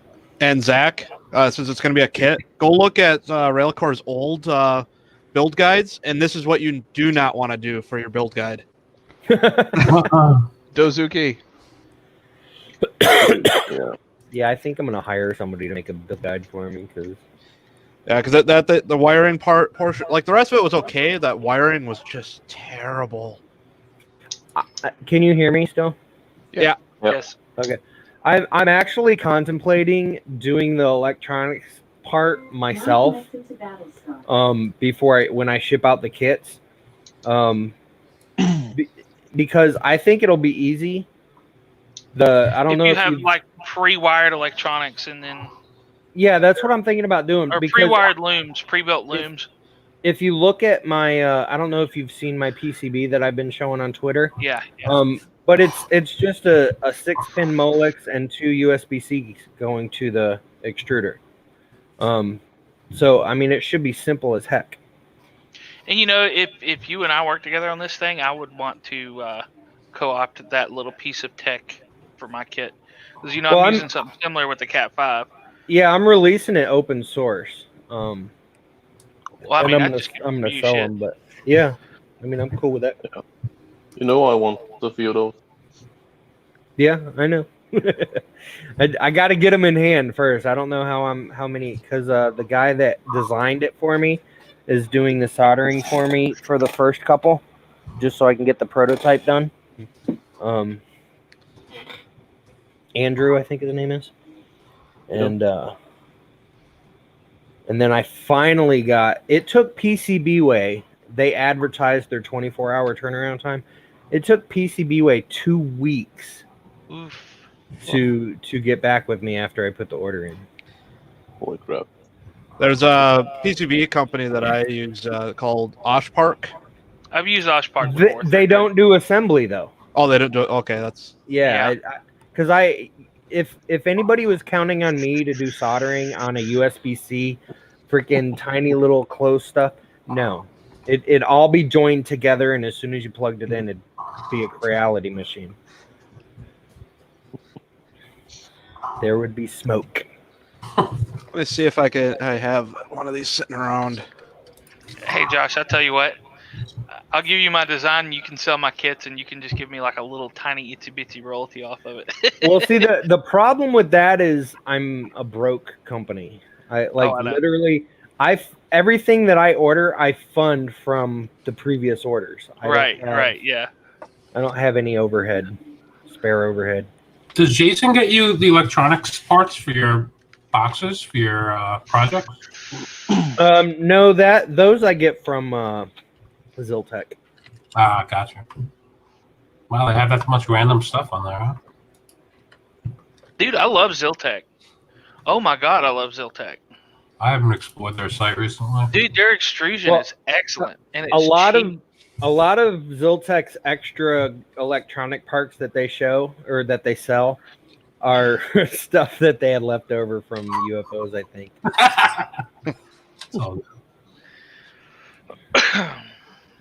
I can't find it, but one of the things that I've been working on is fixing PlayStation 4's the HDMI chip likes to explode on them. And that, if you want some difficult soldering, like maybe I could sell my design to Ziltech, and they just give me Bob S. JLPCB would is it JLC PCB? I don't know. That company though, their database didn't have the items in it that I needed. Otherwise, I tried them too. Josh, I'm referring to your UFO as my Arduino Nano subscription service now. I can count on you to always get me an Arduino Nano every month. I think like 8 of the past 12 months have been Arduino projects. That's nothing wrong with that. And next month's no different. January will still be an Arduino chip, but it's not going to be a Nano. USPS is screwing me hard on this month's box. Really? Are you one of the 20 people that it's still in limbo? I'm probably. It hasn't showed up on my informed delivery yet, so still at least got a few more days. Let me go. I need to one day dig out. A couple years ago, I did a draw bot. This was Arduino based with just an Arduino motor shield. It was like an Uno or something. I forget exactly, but it was basically you set up an easel and you put a stepper at each end, and you use bead chain like what you have on a lamp or whatever to go down to a gantry that has a stepper to lift. It's got a counterweight on the gantry and counterweights on the chain on the other side, and you put a pin in it, and it draws on paper. I don't know if you've seen those the dry erase clocks. Yeah, it's similar to that. I want to do one of those for a UFO project. Yeah, you could do just the draw bot. You need an Arduino with a motor shield, 2 steppers, 3D printed gear, 3D printed gantry, a servo, and something for weights. Like I used wrenches and quarters. 2 steppers, as in like the same stepper used on 3D printers. Yes. That right there puts me over budget. Yep, I know it does. Because the cheapest I can get those is $4 a pop. Well, how much is an Arduino Uno with a motor shield? I don't get Unos. I don't know how much those are. The Nanos are $2.50, including the power cord. Yeah, I don't think the motor shield would work on that because you need two stepper drivers. The motor shield does two steppers or 4 DC brush motors and like 2 servos. Yeah, that puts me over budget. Yeah, that's way over budget. I built it cheap, but not that cheap. Yeah, I guess you can get those little steppers. Those are probably too weak, though. No, well, I mean, if they're geared, you said they're geared steppers. They're you can't use fast movement with that thing. I have a set of them because I used them on my. Here they are. I can get these steppers pretty cheap, and they come with stepper driver boards. But they're super weak. Well, because it's all counterweighted, you don't need a bunch of torque. That's the thing, is the gantry has a weight, and the chain on the other side, because it's not a closed loop chain, it just goes over the pulley and has a weight on the other end. So it's all counterweighted. You don't need a bunch of weight, a bunch of torque. That might actually be enough. These might work then, because I use 2 of these on my sampler. One of them as my stop brake, and one of them to turn my speed controller on. That's one of those things you would just have to build and see if you could make it work. Yeah, I mean, If you've got a link to the stuff, I can try to make it happen. Because this was in 2017. I did this. There's a ton of UFO projects where I have found a more expensive way to do it on Instructable, and then I dumbed it down to make it cheaper. So I mean, I can always look at something, and if I feel that it's within my budget, I can get it down within budget. I'll go for it. So December's project is cost me way too much, but it's something I've been wanting to do for the last 2 years. So I was like, screw it, I'm going for it. So have you ever seen the Maker Made CNC? Negative. Okay. Maker Made CNC.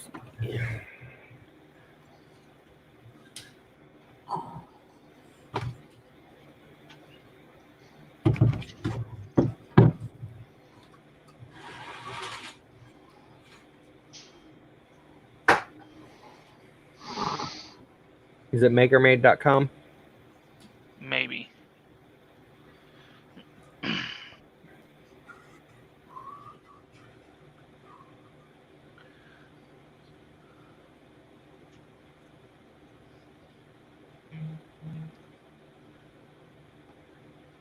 So this one's using belts, but the one I did used lamp chain. Wait, is this like a hanging CNC? Yeah. That's kind of cool. So I would be afraid it would catch and like.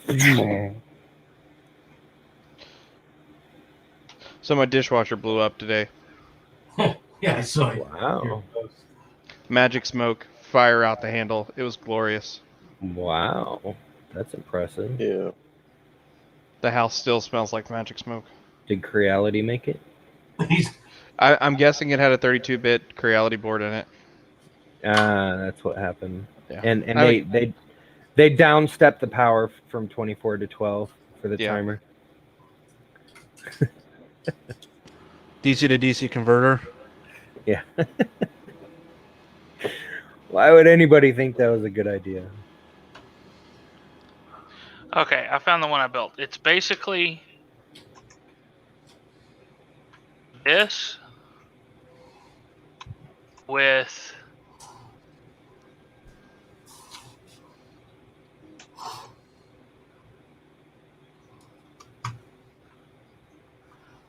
I used this gondola. Oh, that's cool.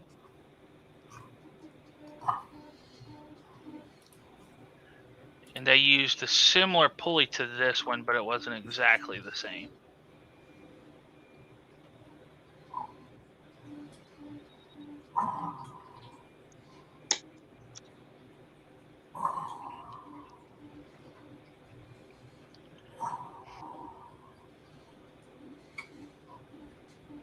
Yeah, so there are currently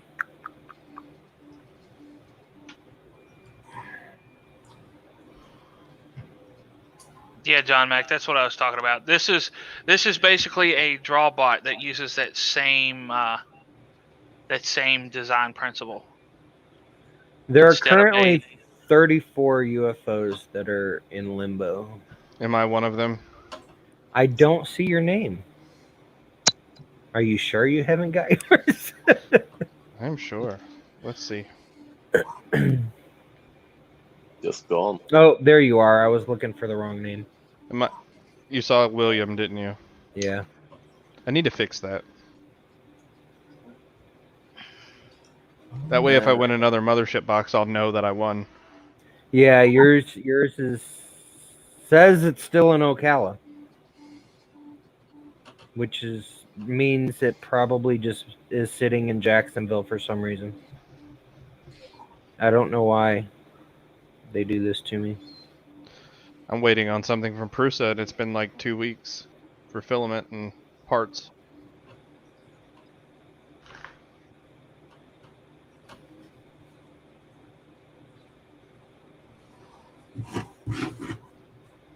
Yeah, I had one guy a couple months ago. He messaged me back when the UFOs disappeared for like 2 weeks. He messaged me and he's like, "There's no way the UPS is doing this." I was like, "Are you serious? Have you seen the news? This is literally happening everywhere." Mm-hmm.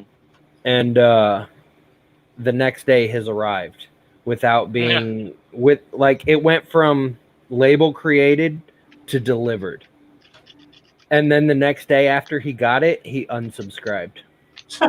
Boo. I'm like, seriously? Yeah, That's okay. I don't need subscribers like that. Well, guys, I'm hitting the bed. I got work at 7 in the morning. Hey, catch you later, Zach. Thank you for joining. Yeah, hell yeah, man. I'm probably gonna do the same. Finish your Voron. I know. Built my rail core in 4 days, and that was slow. Next week, I'll have it done by next week. You got a little bit more belt than I have to deal with, so it's If fair. I start a project like that, I work on it obsessively until it's working. I will be falling asleep in the chair before I quit working on something like that. My Rostock Max conversion to Duet with Smart Effector and everything, I did that in one 14-hour sitting. That was a wiring harness and everything. As soon as all these 3D printed parts are done for the Tesseract, that's how I'm going to be this week. It is obsessing freaking over getting rewarding. it together. And the other thing too is I enjoy that kind of thing. Like if I was close to you, Josh, I'd be like, "Dude, let me come over and help you build it." I just want to build shit. I'd be down Like, with that. I almost get depressed once I finish building something. I'm just like, I built it. It works. Now what do I do? You tear it apart and put it back together again. I find things I to haven't built upgrade on it. anything for a long time now, so I'm looking forward to getting started again. All right, guys. Good night. See you. That's it. Catch you later, Matt. Thank you I for think- popping on, Mr. I think Band. a purple Voron switch wire will be my next build. Yeah, my next one will be the Emit. Maybe I'll do the Worm V0 at the same time, depending on when I get it. I just don't want to source my own parts is the problem. I want somebody to deliver me a box of stuff that I turn into a printer. Yeah.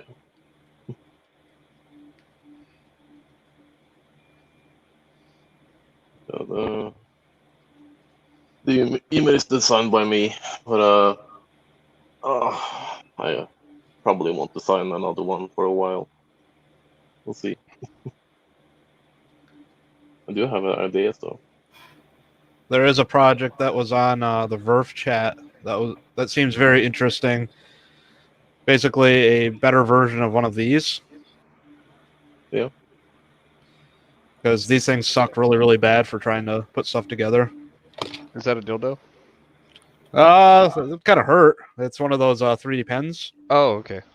Gotcha. You can't control the heat on it, so you set ABS and it'll do like 250, and it ends up melting your fingers because you're way too close to it, and then your hand cramps up because the buttons are in a shitty spot. Use it for welding. Mm-hmm. So I'll glue stuff together. This bottom piece here, like these 3 pieces are all one piece now. No. Mm-hmm. So, does that work better than like CA glue or something with an activator? For the most part, it does. Like this has a lot of gaps in it. If I drop it, half of it on the floor. This has a lot of gaps in it, and I'm not really sure how they were meaning to have that glued together because they said glue that together, and there's just gaps. So, what I'd like to try for something like that is just to put like a generous portion of CA glue on one side of the part, towards the inside of it, so it doesn't like squish out to the edges. Pre-activate the other side, push it all together, and then weld the seam. I could do that.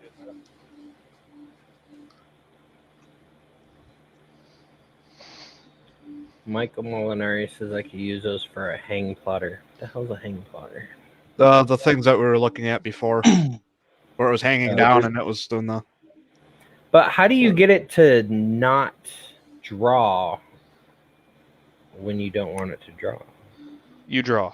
It's a servo that pulls up the whatever the device is. So like a pen or pencil, there's a servo on them. My sister's in chat. Hi, sis. Wait, your sister's in chat? Yeah. Is that? Oh, I'm totally gonna botch this, but is it Yeah, Silj? I'm waiting for that. Silj? Yeah. Isn't that an Jigga. IKEA product?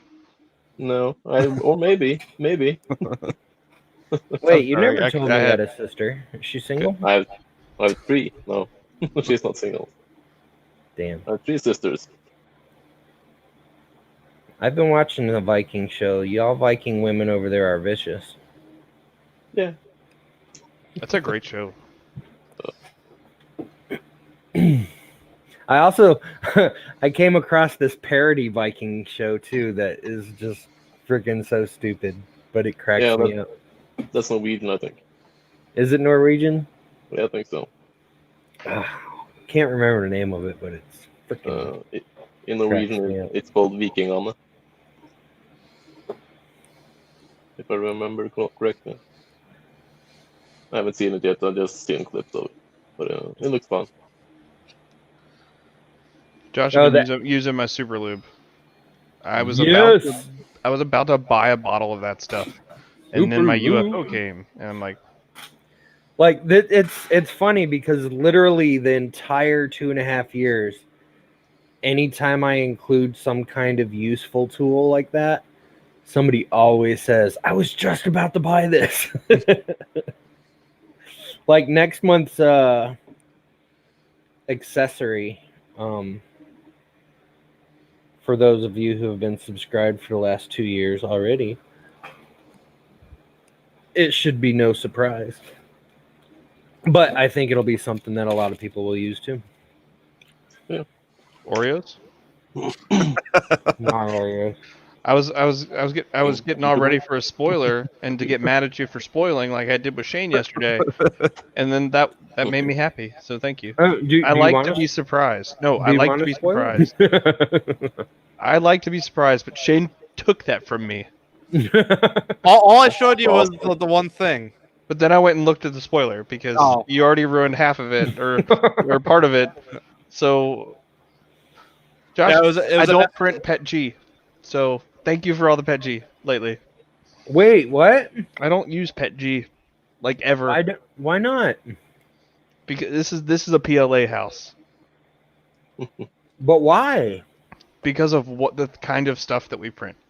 3mm tall jewelry prints, and they're mostly multi-material.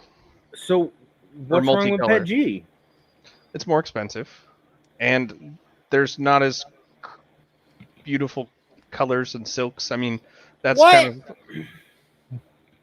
of that's what we love. Sir, you need to expand your knowledge of filament. It is more expensive, yes, I will give you that. But there are some amazing, shiny, silky Pet Gs out there and sparkly Pet Gs. And there's even more coming that I know about, but I don't think I'm allowed to talk about yet. My next dive is Biofusion. And I think I found a way to get me a drop of that. I'm still working on it. But, yes. I found in one of the Graybeard give me some random filament boxes. I found some Biofusion, and it works for our stuff perfect. So I'm kind of really excited about that. Yeah. I have it all worked out. Extruder is willing to let me be a reseller of theirs. And next week, I'm actually getting 50 rolls of extruder. It's all one color. And is it all NX2? Mm-hmm. Yeah. It's all NX2. Yes. What's his name? Jim. He's like, I've got filament coming to the US, but you're not gonna be happy. Yep. I was like, I want Biofusion. No, I the last few months have been really tight, and I haven't been able to order things that I need to order and want to order. Yeah, I mean, it's a big drop. Yeah. The shipping alone was shit. Let me look up that invoice. There was a 20% off coupon that popped up the other day, and I ran a cart on all of the colors of Biofusion, and it was pretty reasonable. Yeah, sorry for ruining that for you. I was just being a smartass with the one thing. No, to tell the truth, I'd already looked at the spoiler. Oh, okay. I'm just giving you a hard time. So shipping of 50 rolls of filament from wherever they're located at, I can't remember Austria? at the time. Austria, yeah. Cost me, come on, load. Why is my computer being such a piece of crap? 300 maybe? I think it was more than that. To send my Ultimaker 2 to the Canadas was like $350 in shipping and duties. Mostly duties, but Yeah. Right. 1, 2, 3, 4. Wait, hang on. I need a calculator because it's in 3 different invoices. Hey, Ashley. Sleep well.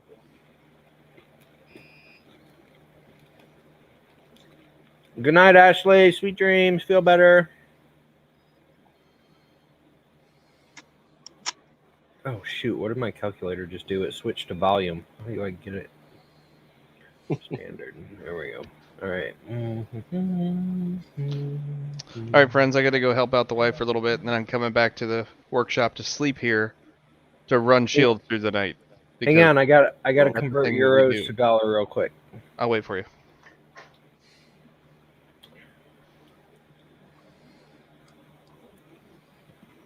You punish that Oreo. Heck yeah. All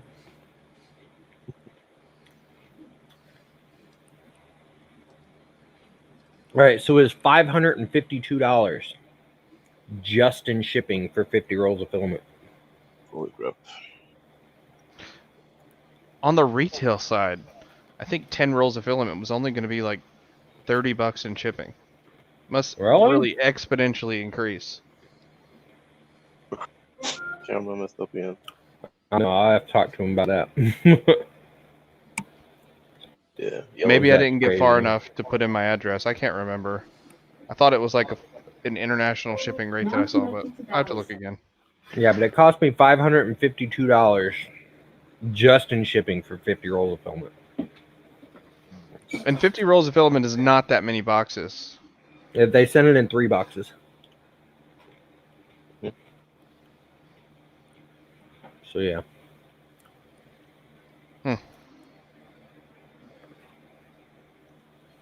It sucked. Now you can go, I'm sir. still waiting on a quote. Now you've got me scared on the freight quote. So thank you for that. Yeah, shipping sucks. But, I like to get the polyalchemy to try, but all right, guys, I will tell her. We'll see you later. Yeah, I'm trying to get polyalchemy and what is that other company that starts with an A? They're in the U.S. Atomic. Yeah, I'm trying to get polyalchemy and Atomic in a UFO soon. Atomic's inventory is kind of blown lately. Yeah, I don't think they've been able to keep up. I've got that lilac purple silk. Mm-hmm. Oh, it is fantastic. Yeah. You're gonna carry like the CF Pet G stuff, right? That's what you're eyeballing. Who, me? Yeah. No. That stuff's too expensive. All right. Love to nerd out about filament, but Good night, Bam. Have a good one. I'll probably cut off in 14 minutes. All right. Yeah. It's 6 a.m. my time. So. It'll be midnight. Yeah. There's a filament company manufacturer just north of me here called Coex. Have you ever played around with their stuff? Mm-hmm. I've had them in the UFO a couple times. Oh, okay. Yeah. Yeah, I'm trying to... I forget. Who all did I contact this month? I don't even remember. Yeah, there's another one that's in Wisconsin. I know there's 2 of them in Wisconsin that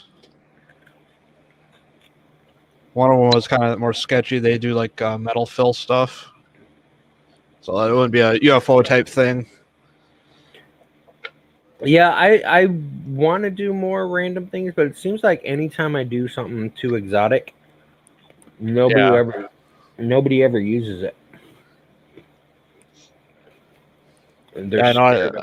Yeah, it's like I don't want to use it, and I've got a thing of glow in the dark. I got a roll of hips here. I got a roll of this really squishy TPE that I just haven't been able to print.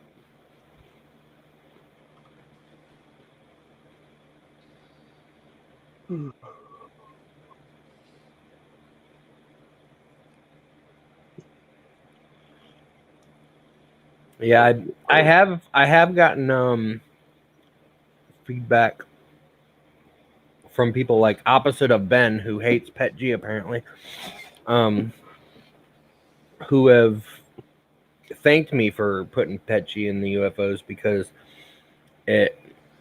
everybody's so used to printing PLA, and it got them out of their comfort zone to actually try Pet G, and now they love Pet G, and I love Pet G. It's my favorite filament to print with.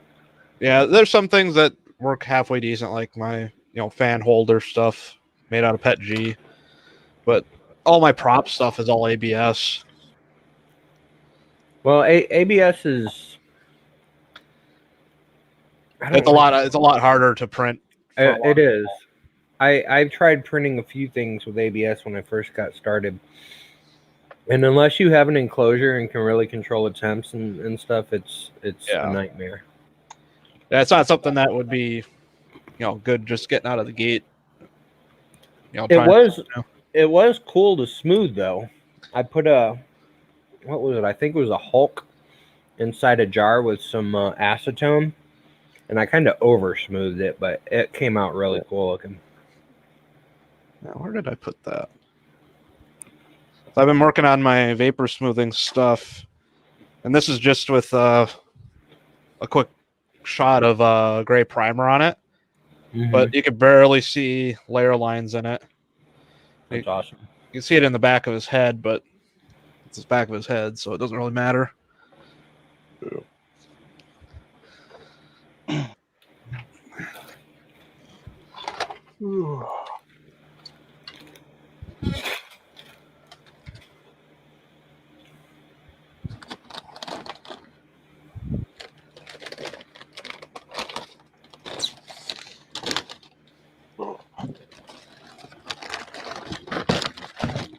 I'm sure you've heard of they've done stuff with Snow Labs. They got some good stuff, I heard. I like Snow Labs. The only thing I've ever had issues with them, sometimes their transparent filament gets pretty brittle in the UFOs. I don't know what it is, but I've had a lot of their translucent stuff snapped as samples. Yeah, this is the stuff that I'm kind of afraid to print. Hips. Yeah, haven't tested that yet. Yeah, I contemplated using hips to make mini spools, but that's way too much effort. It's a lot of printing. Can you imagine printing 1,000 spools a month? Holy crap. No. Yeah, the local hobby store, they have a roll of this acrylic 3D printer filament. Kind of think that would be a interesting What is thing to it? print. Acrylic. I haven't heard of that. Yeah. I know Tallman has some pretty exotic looking stuff. PMMA.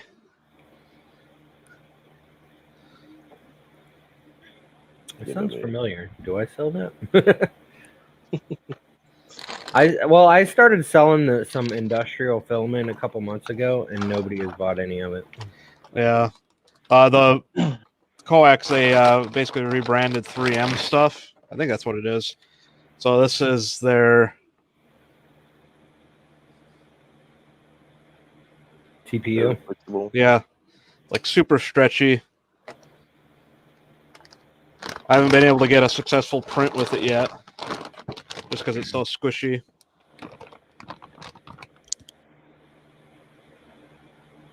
Yeah, I'm gonna have to put TPU in the May UFO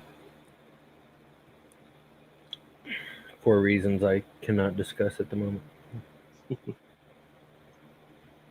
Yeah. I'm This having has been trouble the- printing TPU with the Hemero. Yeah, like the harder TPU, like this is pretty stiff stuff, but it's good for like tires and stuff. Yeah. I got to figure out what strength of TPU would be good for a life-size wheel. Yeah.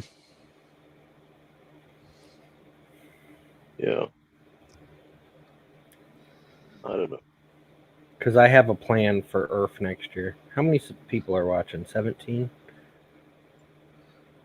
14? 14. Oh, it says 17 on mine. Yeah, it said 15 and dropped down to 14 here. Yeah, it shows 14 on my end. Oh, well, fine. Leave me, people. No, I'm kidding. Yeah. So my plan, if I can pull it off, once I get my prototype Tesseract. Bob's asking what's the price on PMMA and what store? This is Hobbytown USA. It's got to be specific to the store that's in my town. But I think it was like $50 for the spool of it For a kilogram. Yeah. But yeah, so my plan to pull up at Earth, obviously on a trailer because I ain't driving it on the highway. A full life-size 3D printed open RC truggy. That's what I'm gonna try to do as my Earth project for next That would year. be interesting. Even though I think Earth next year is going to be virtual again. Yeah, probably. That's early in the Yeah, year. it's a little too early for that, I think.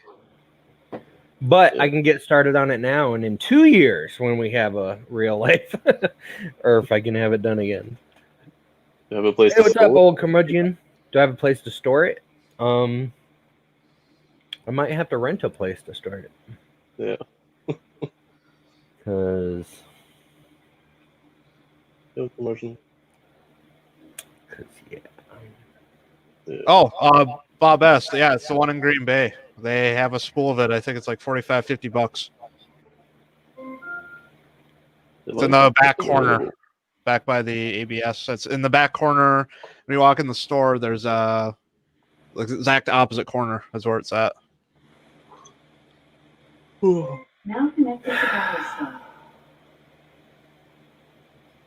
If you go in there, you got to give them shit for not printing anything on their printers.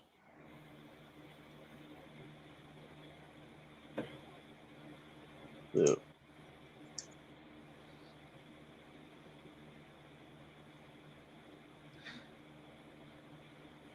And the really funny thing is they do a lot of RC stuff there.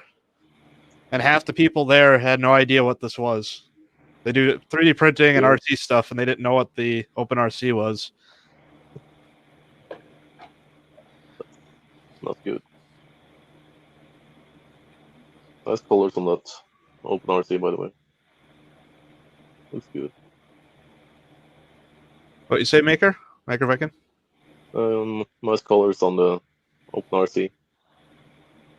They look good.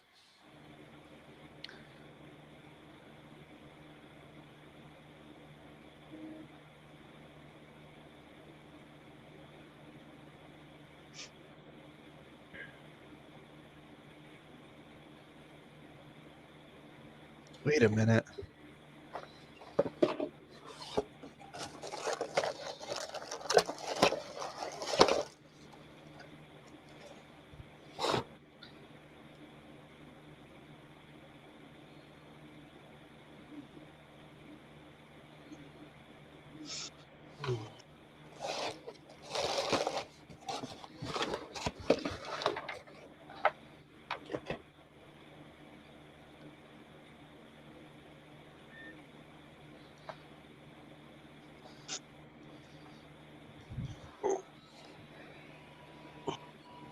Awkward silence. Sorry, I'm reading an email from the supplier again. They're driving me nuts. And I don't talk too much usually, so and now I'm really tired, so I don't even rest. Well, I mean, it is 11:57, so we can go ahead and do sign-offs, and I will end the stream because everybody's bailing on us anyways, except old Curmudgeon who just showed up. Sorry, sir, but we were about to end stream anyways. Dave Pastel, he's a little bit ADD on his emails here. Who? The one that does the pets thing. Is it Petzel? Petzel? Yeah. Just getting emails and He's stuff. still here. I told him I gotta wait for this print to finish so I can look at some clearances. Yeah. Yeah, I've got Inux 3D. I think if I'm remembering that right. He's has a case design that I was trying to say earlier, but a lot of people were talking. My Pi. And then you go. You need to reformat your computer. Reinstall Windows. My Pies should be ready soon. I'm doing a different case.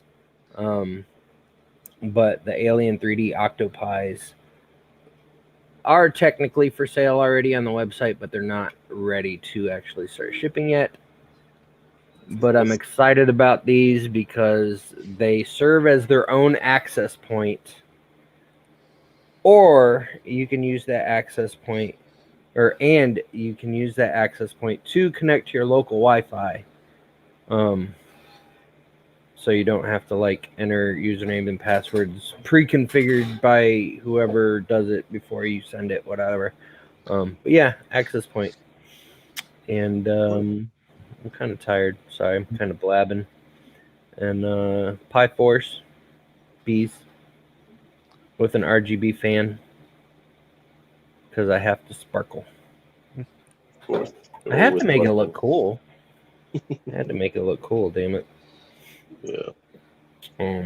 Yeah. So. Yeah, I kind of went a little when these came back in stock. These little tiny. Actually, I got one sitting right here. These little security devices. They're $15, $16 a piece. They come with a 16 gig SD card, a power adapter, and an LCD screen. That's not a Pi, right? No, it's called a Rock chip. Okay. So it's like one of the clones of the single board computer. But I've been playing around with these, and they've been just rock solid for me. So, Michael, there's I'm using RASP Wi-Fi. Setting that up. So, like as soon as you connect through an access point, and my access points are called Alien Scout. But anyways, so you connect to it, and then as soon as you go to the website 10.0.0.1, it'll pull up a page to where you can enter your local Wi-Fi stuff and then save it, and then it'll reboot. And I still got to find an easier way for people to find their own IP address for their Octoprint, but you know that's just something that people are going to have to learn anyway.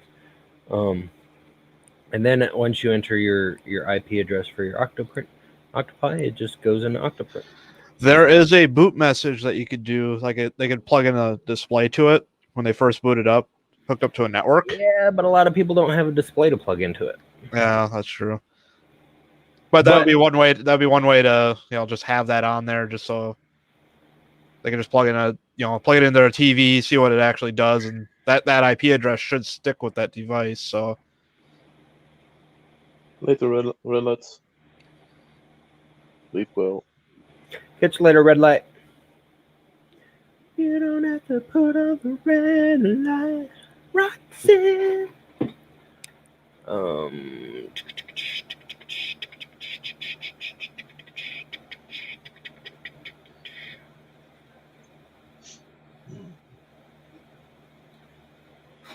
Grounded PO pin and it swaps over to AP mode.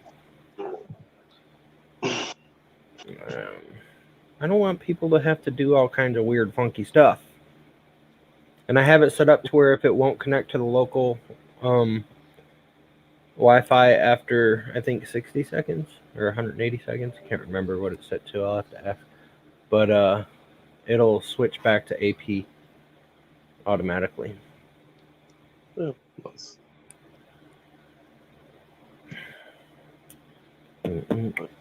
So what's running on there for the print server stuff? What's that? Well, what are you using for a print server on there? Octoprint. Octoprint. All right. Yeah. No, Octoprint.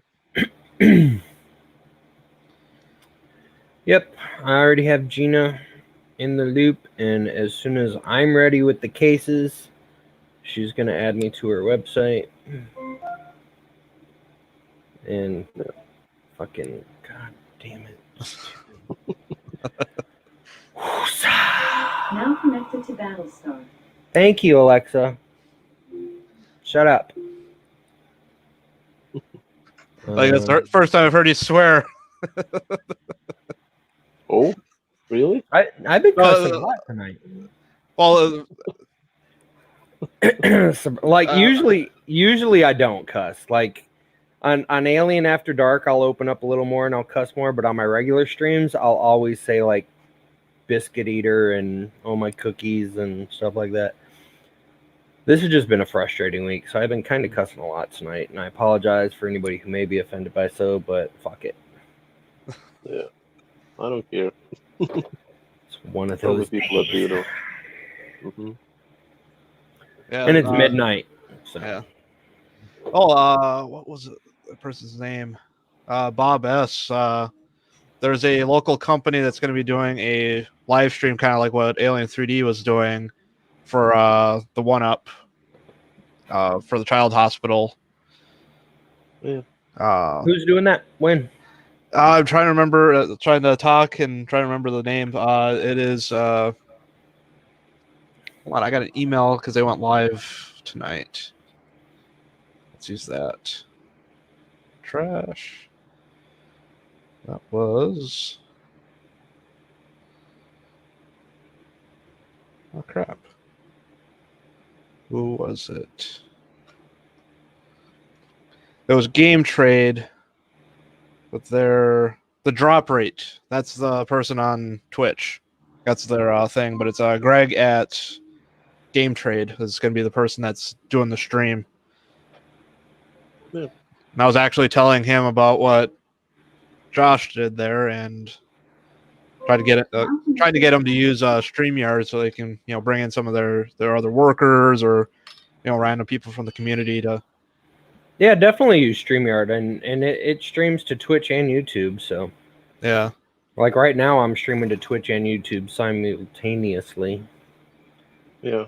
So there's 3 sources. And like normally I think you can only have 6 people, a max of 6 people, but I pay like $30 a month or whatever it is, and I can do 10 people.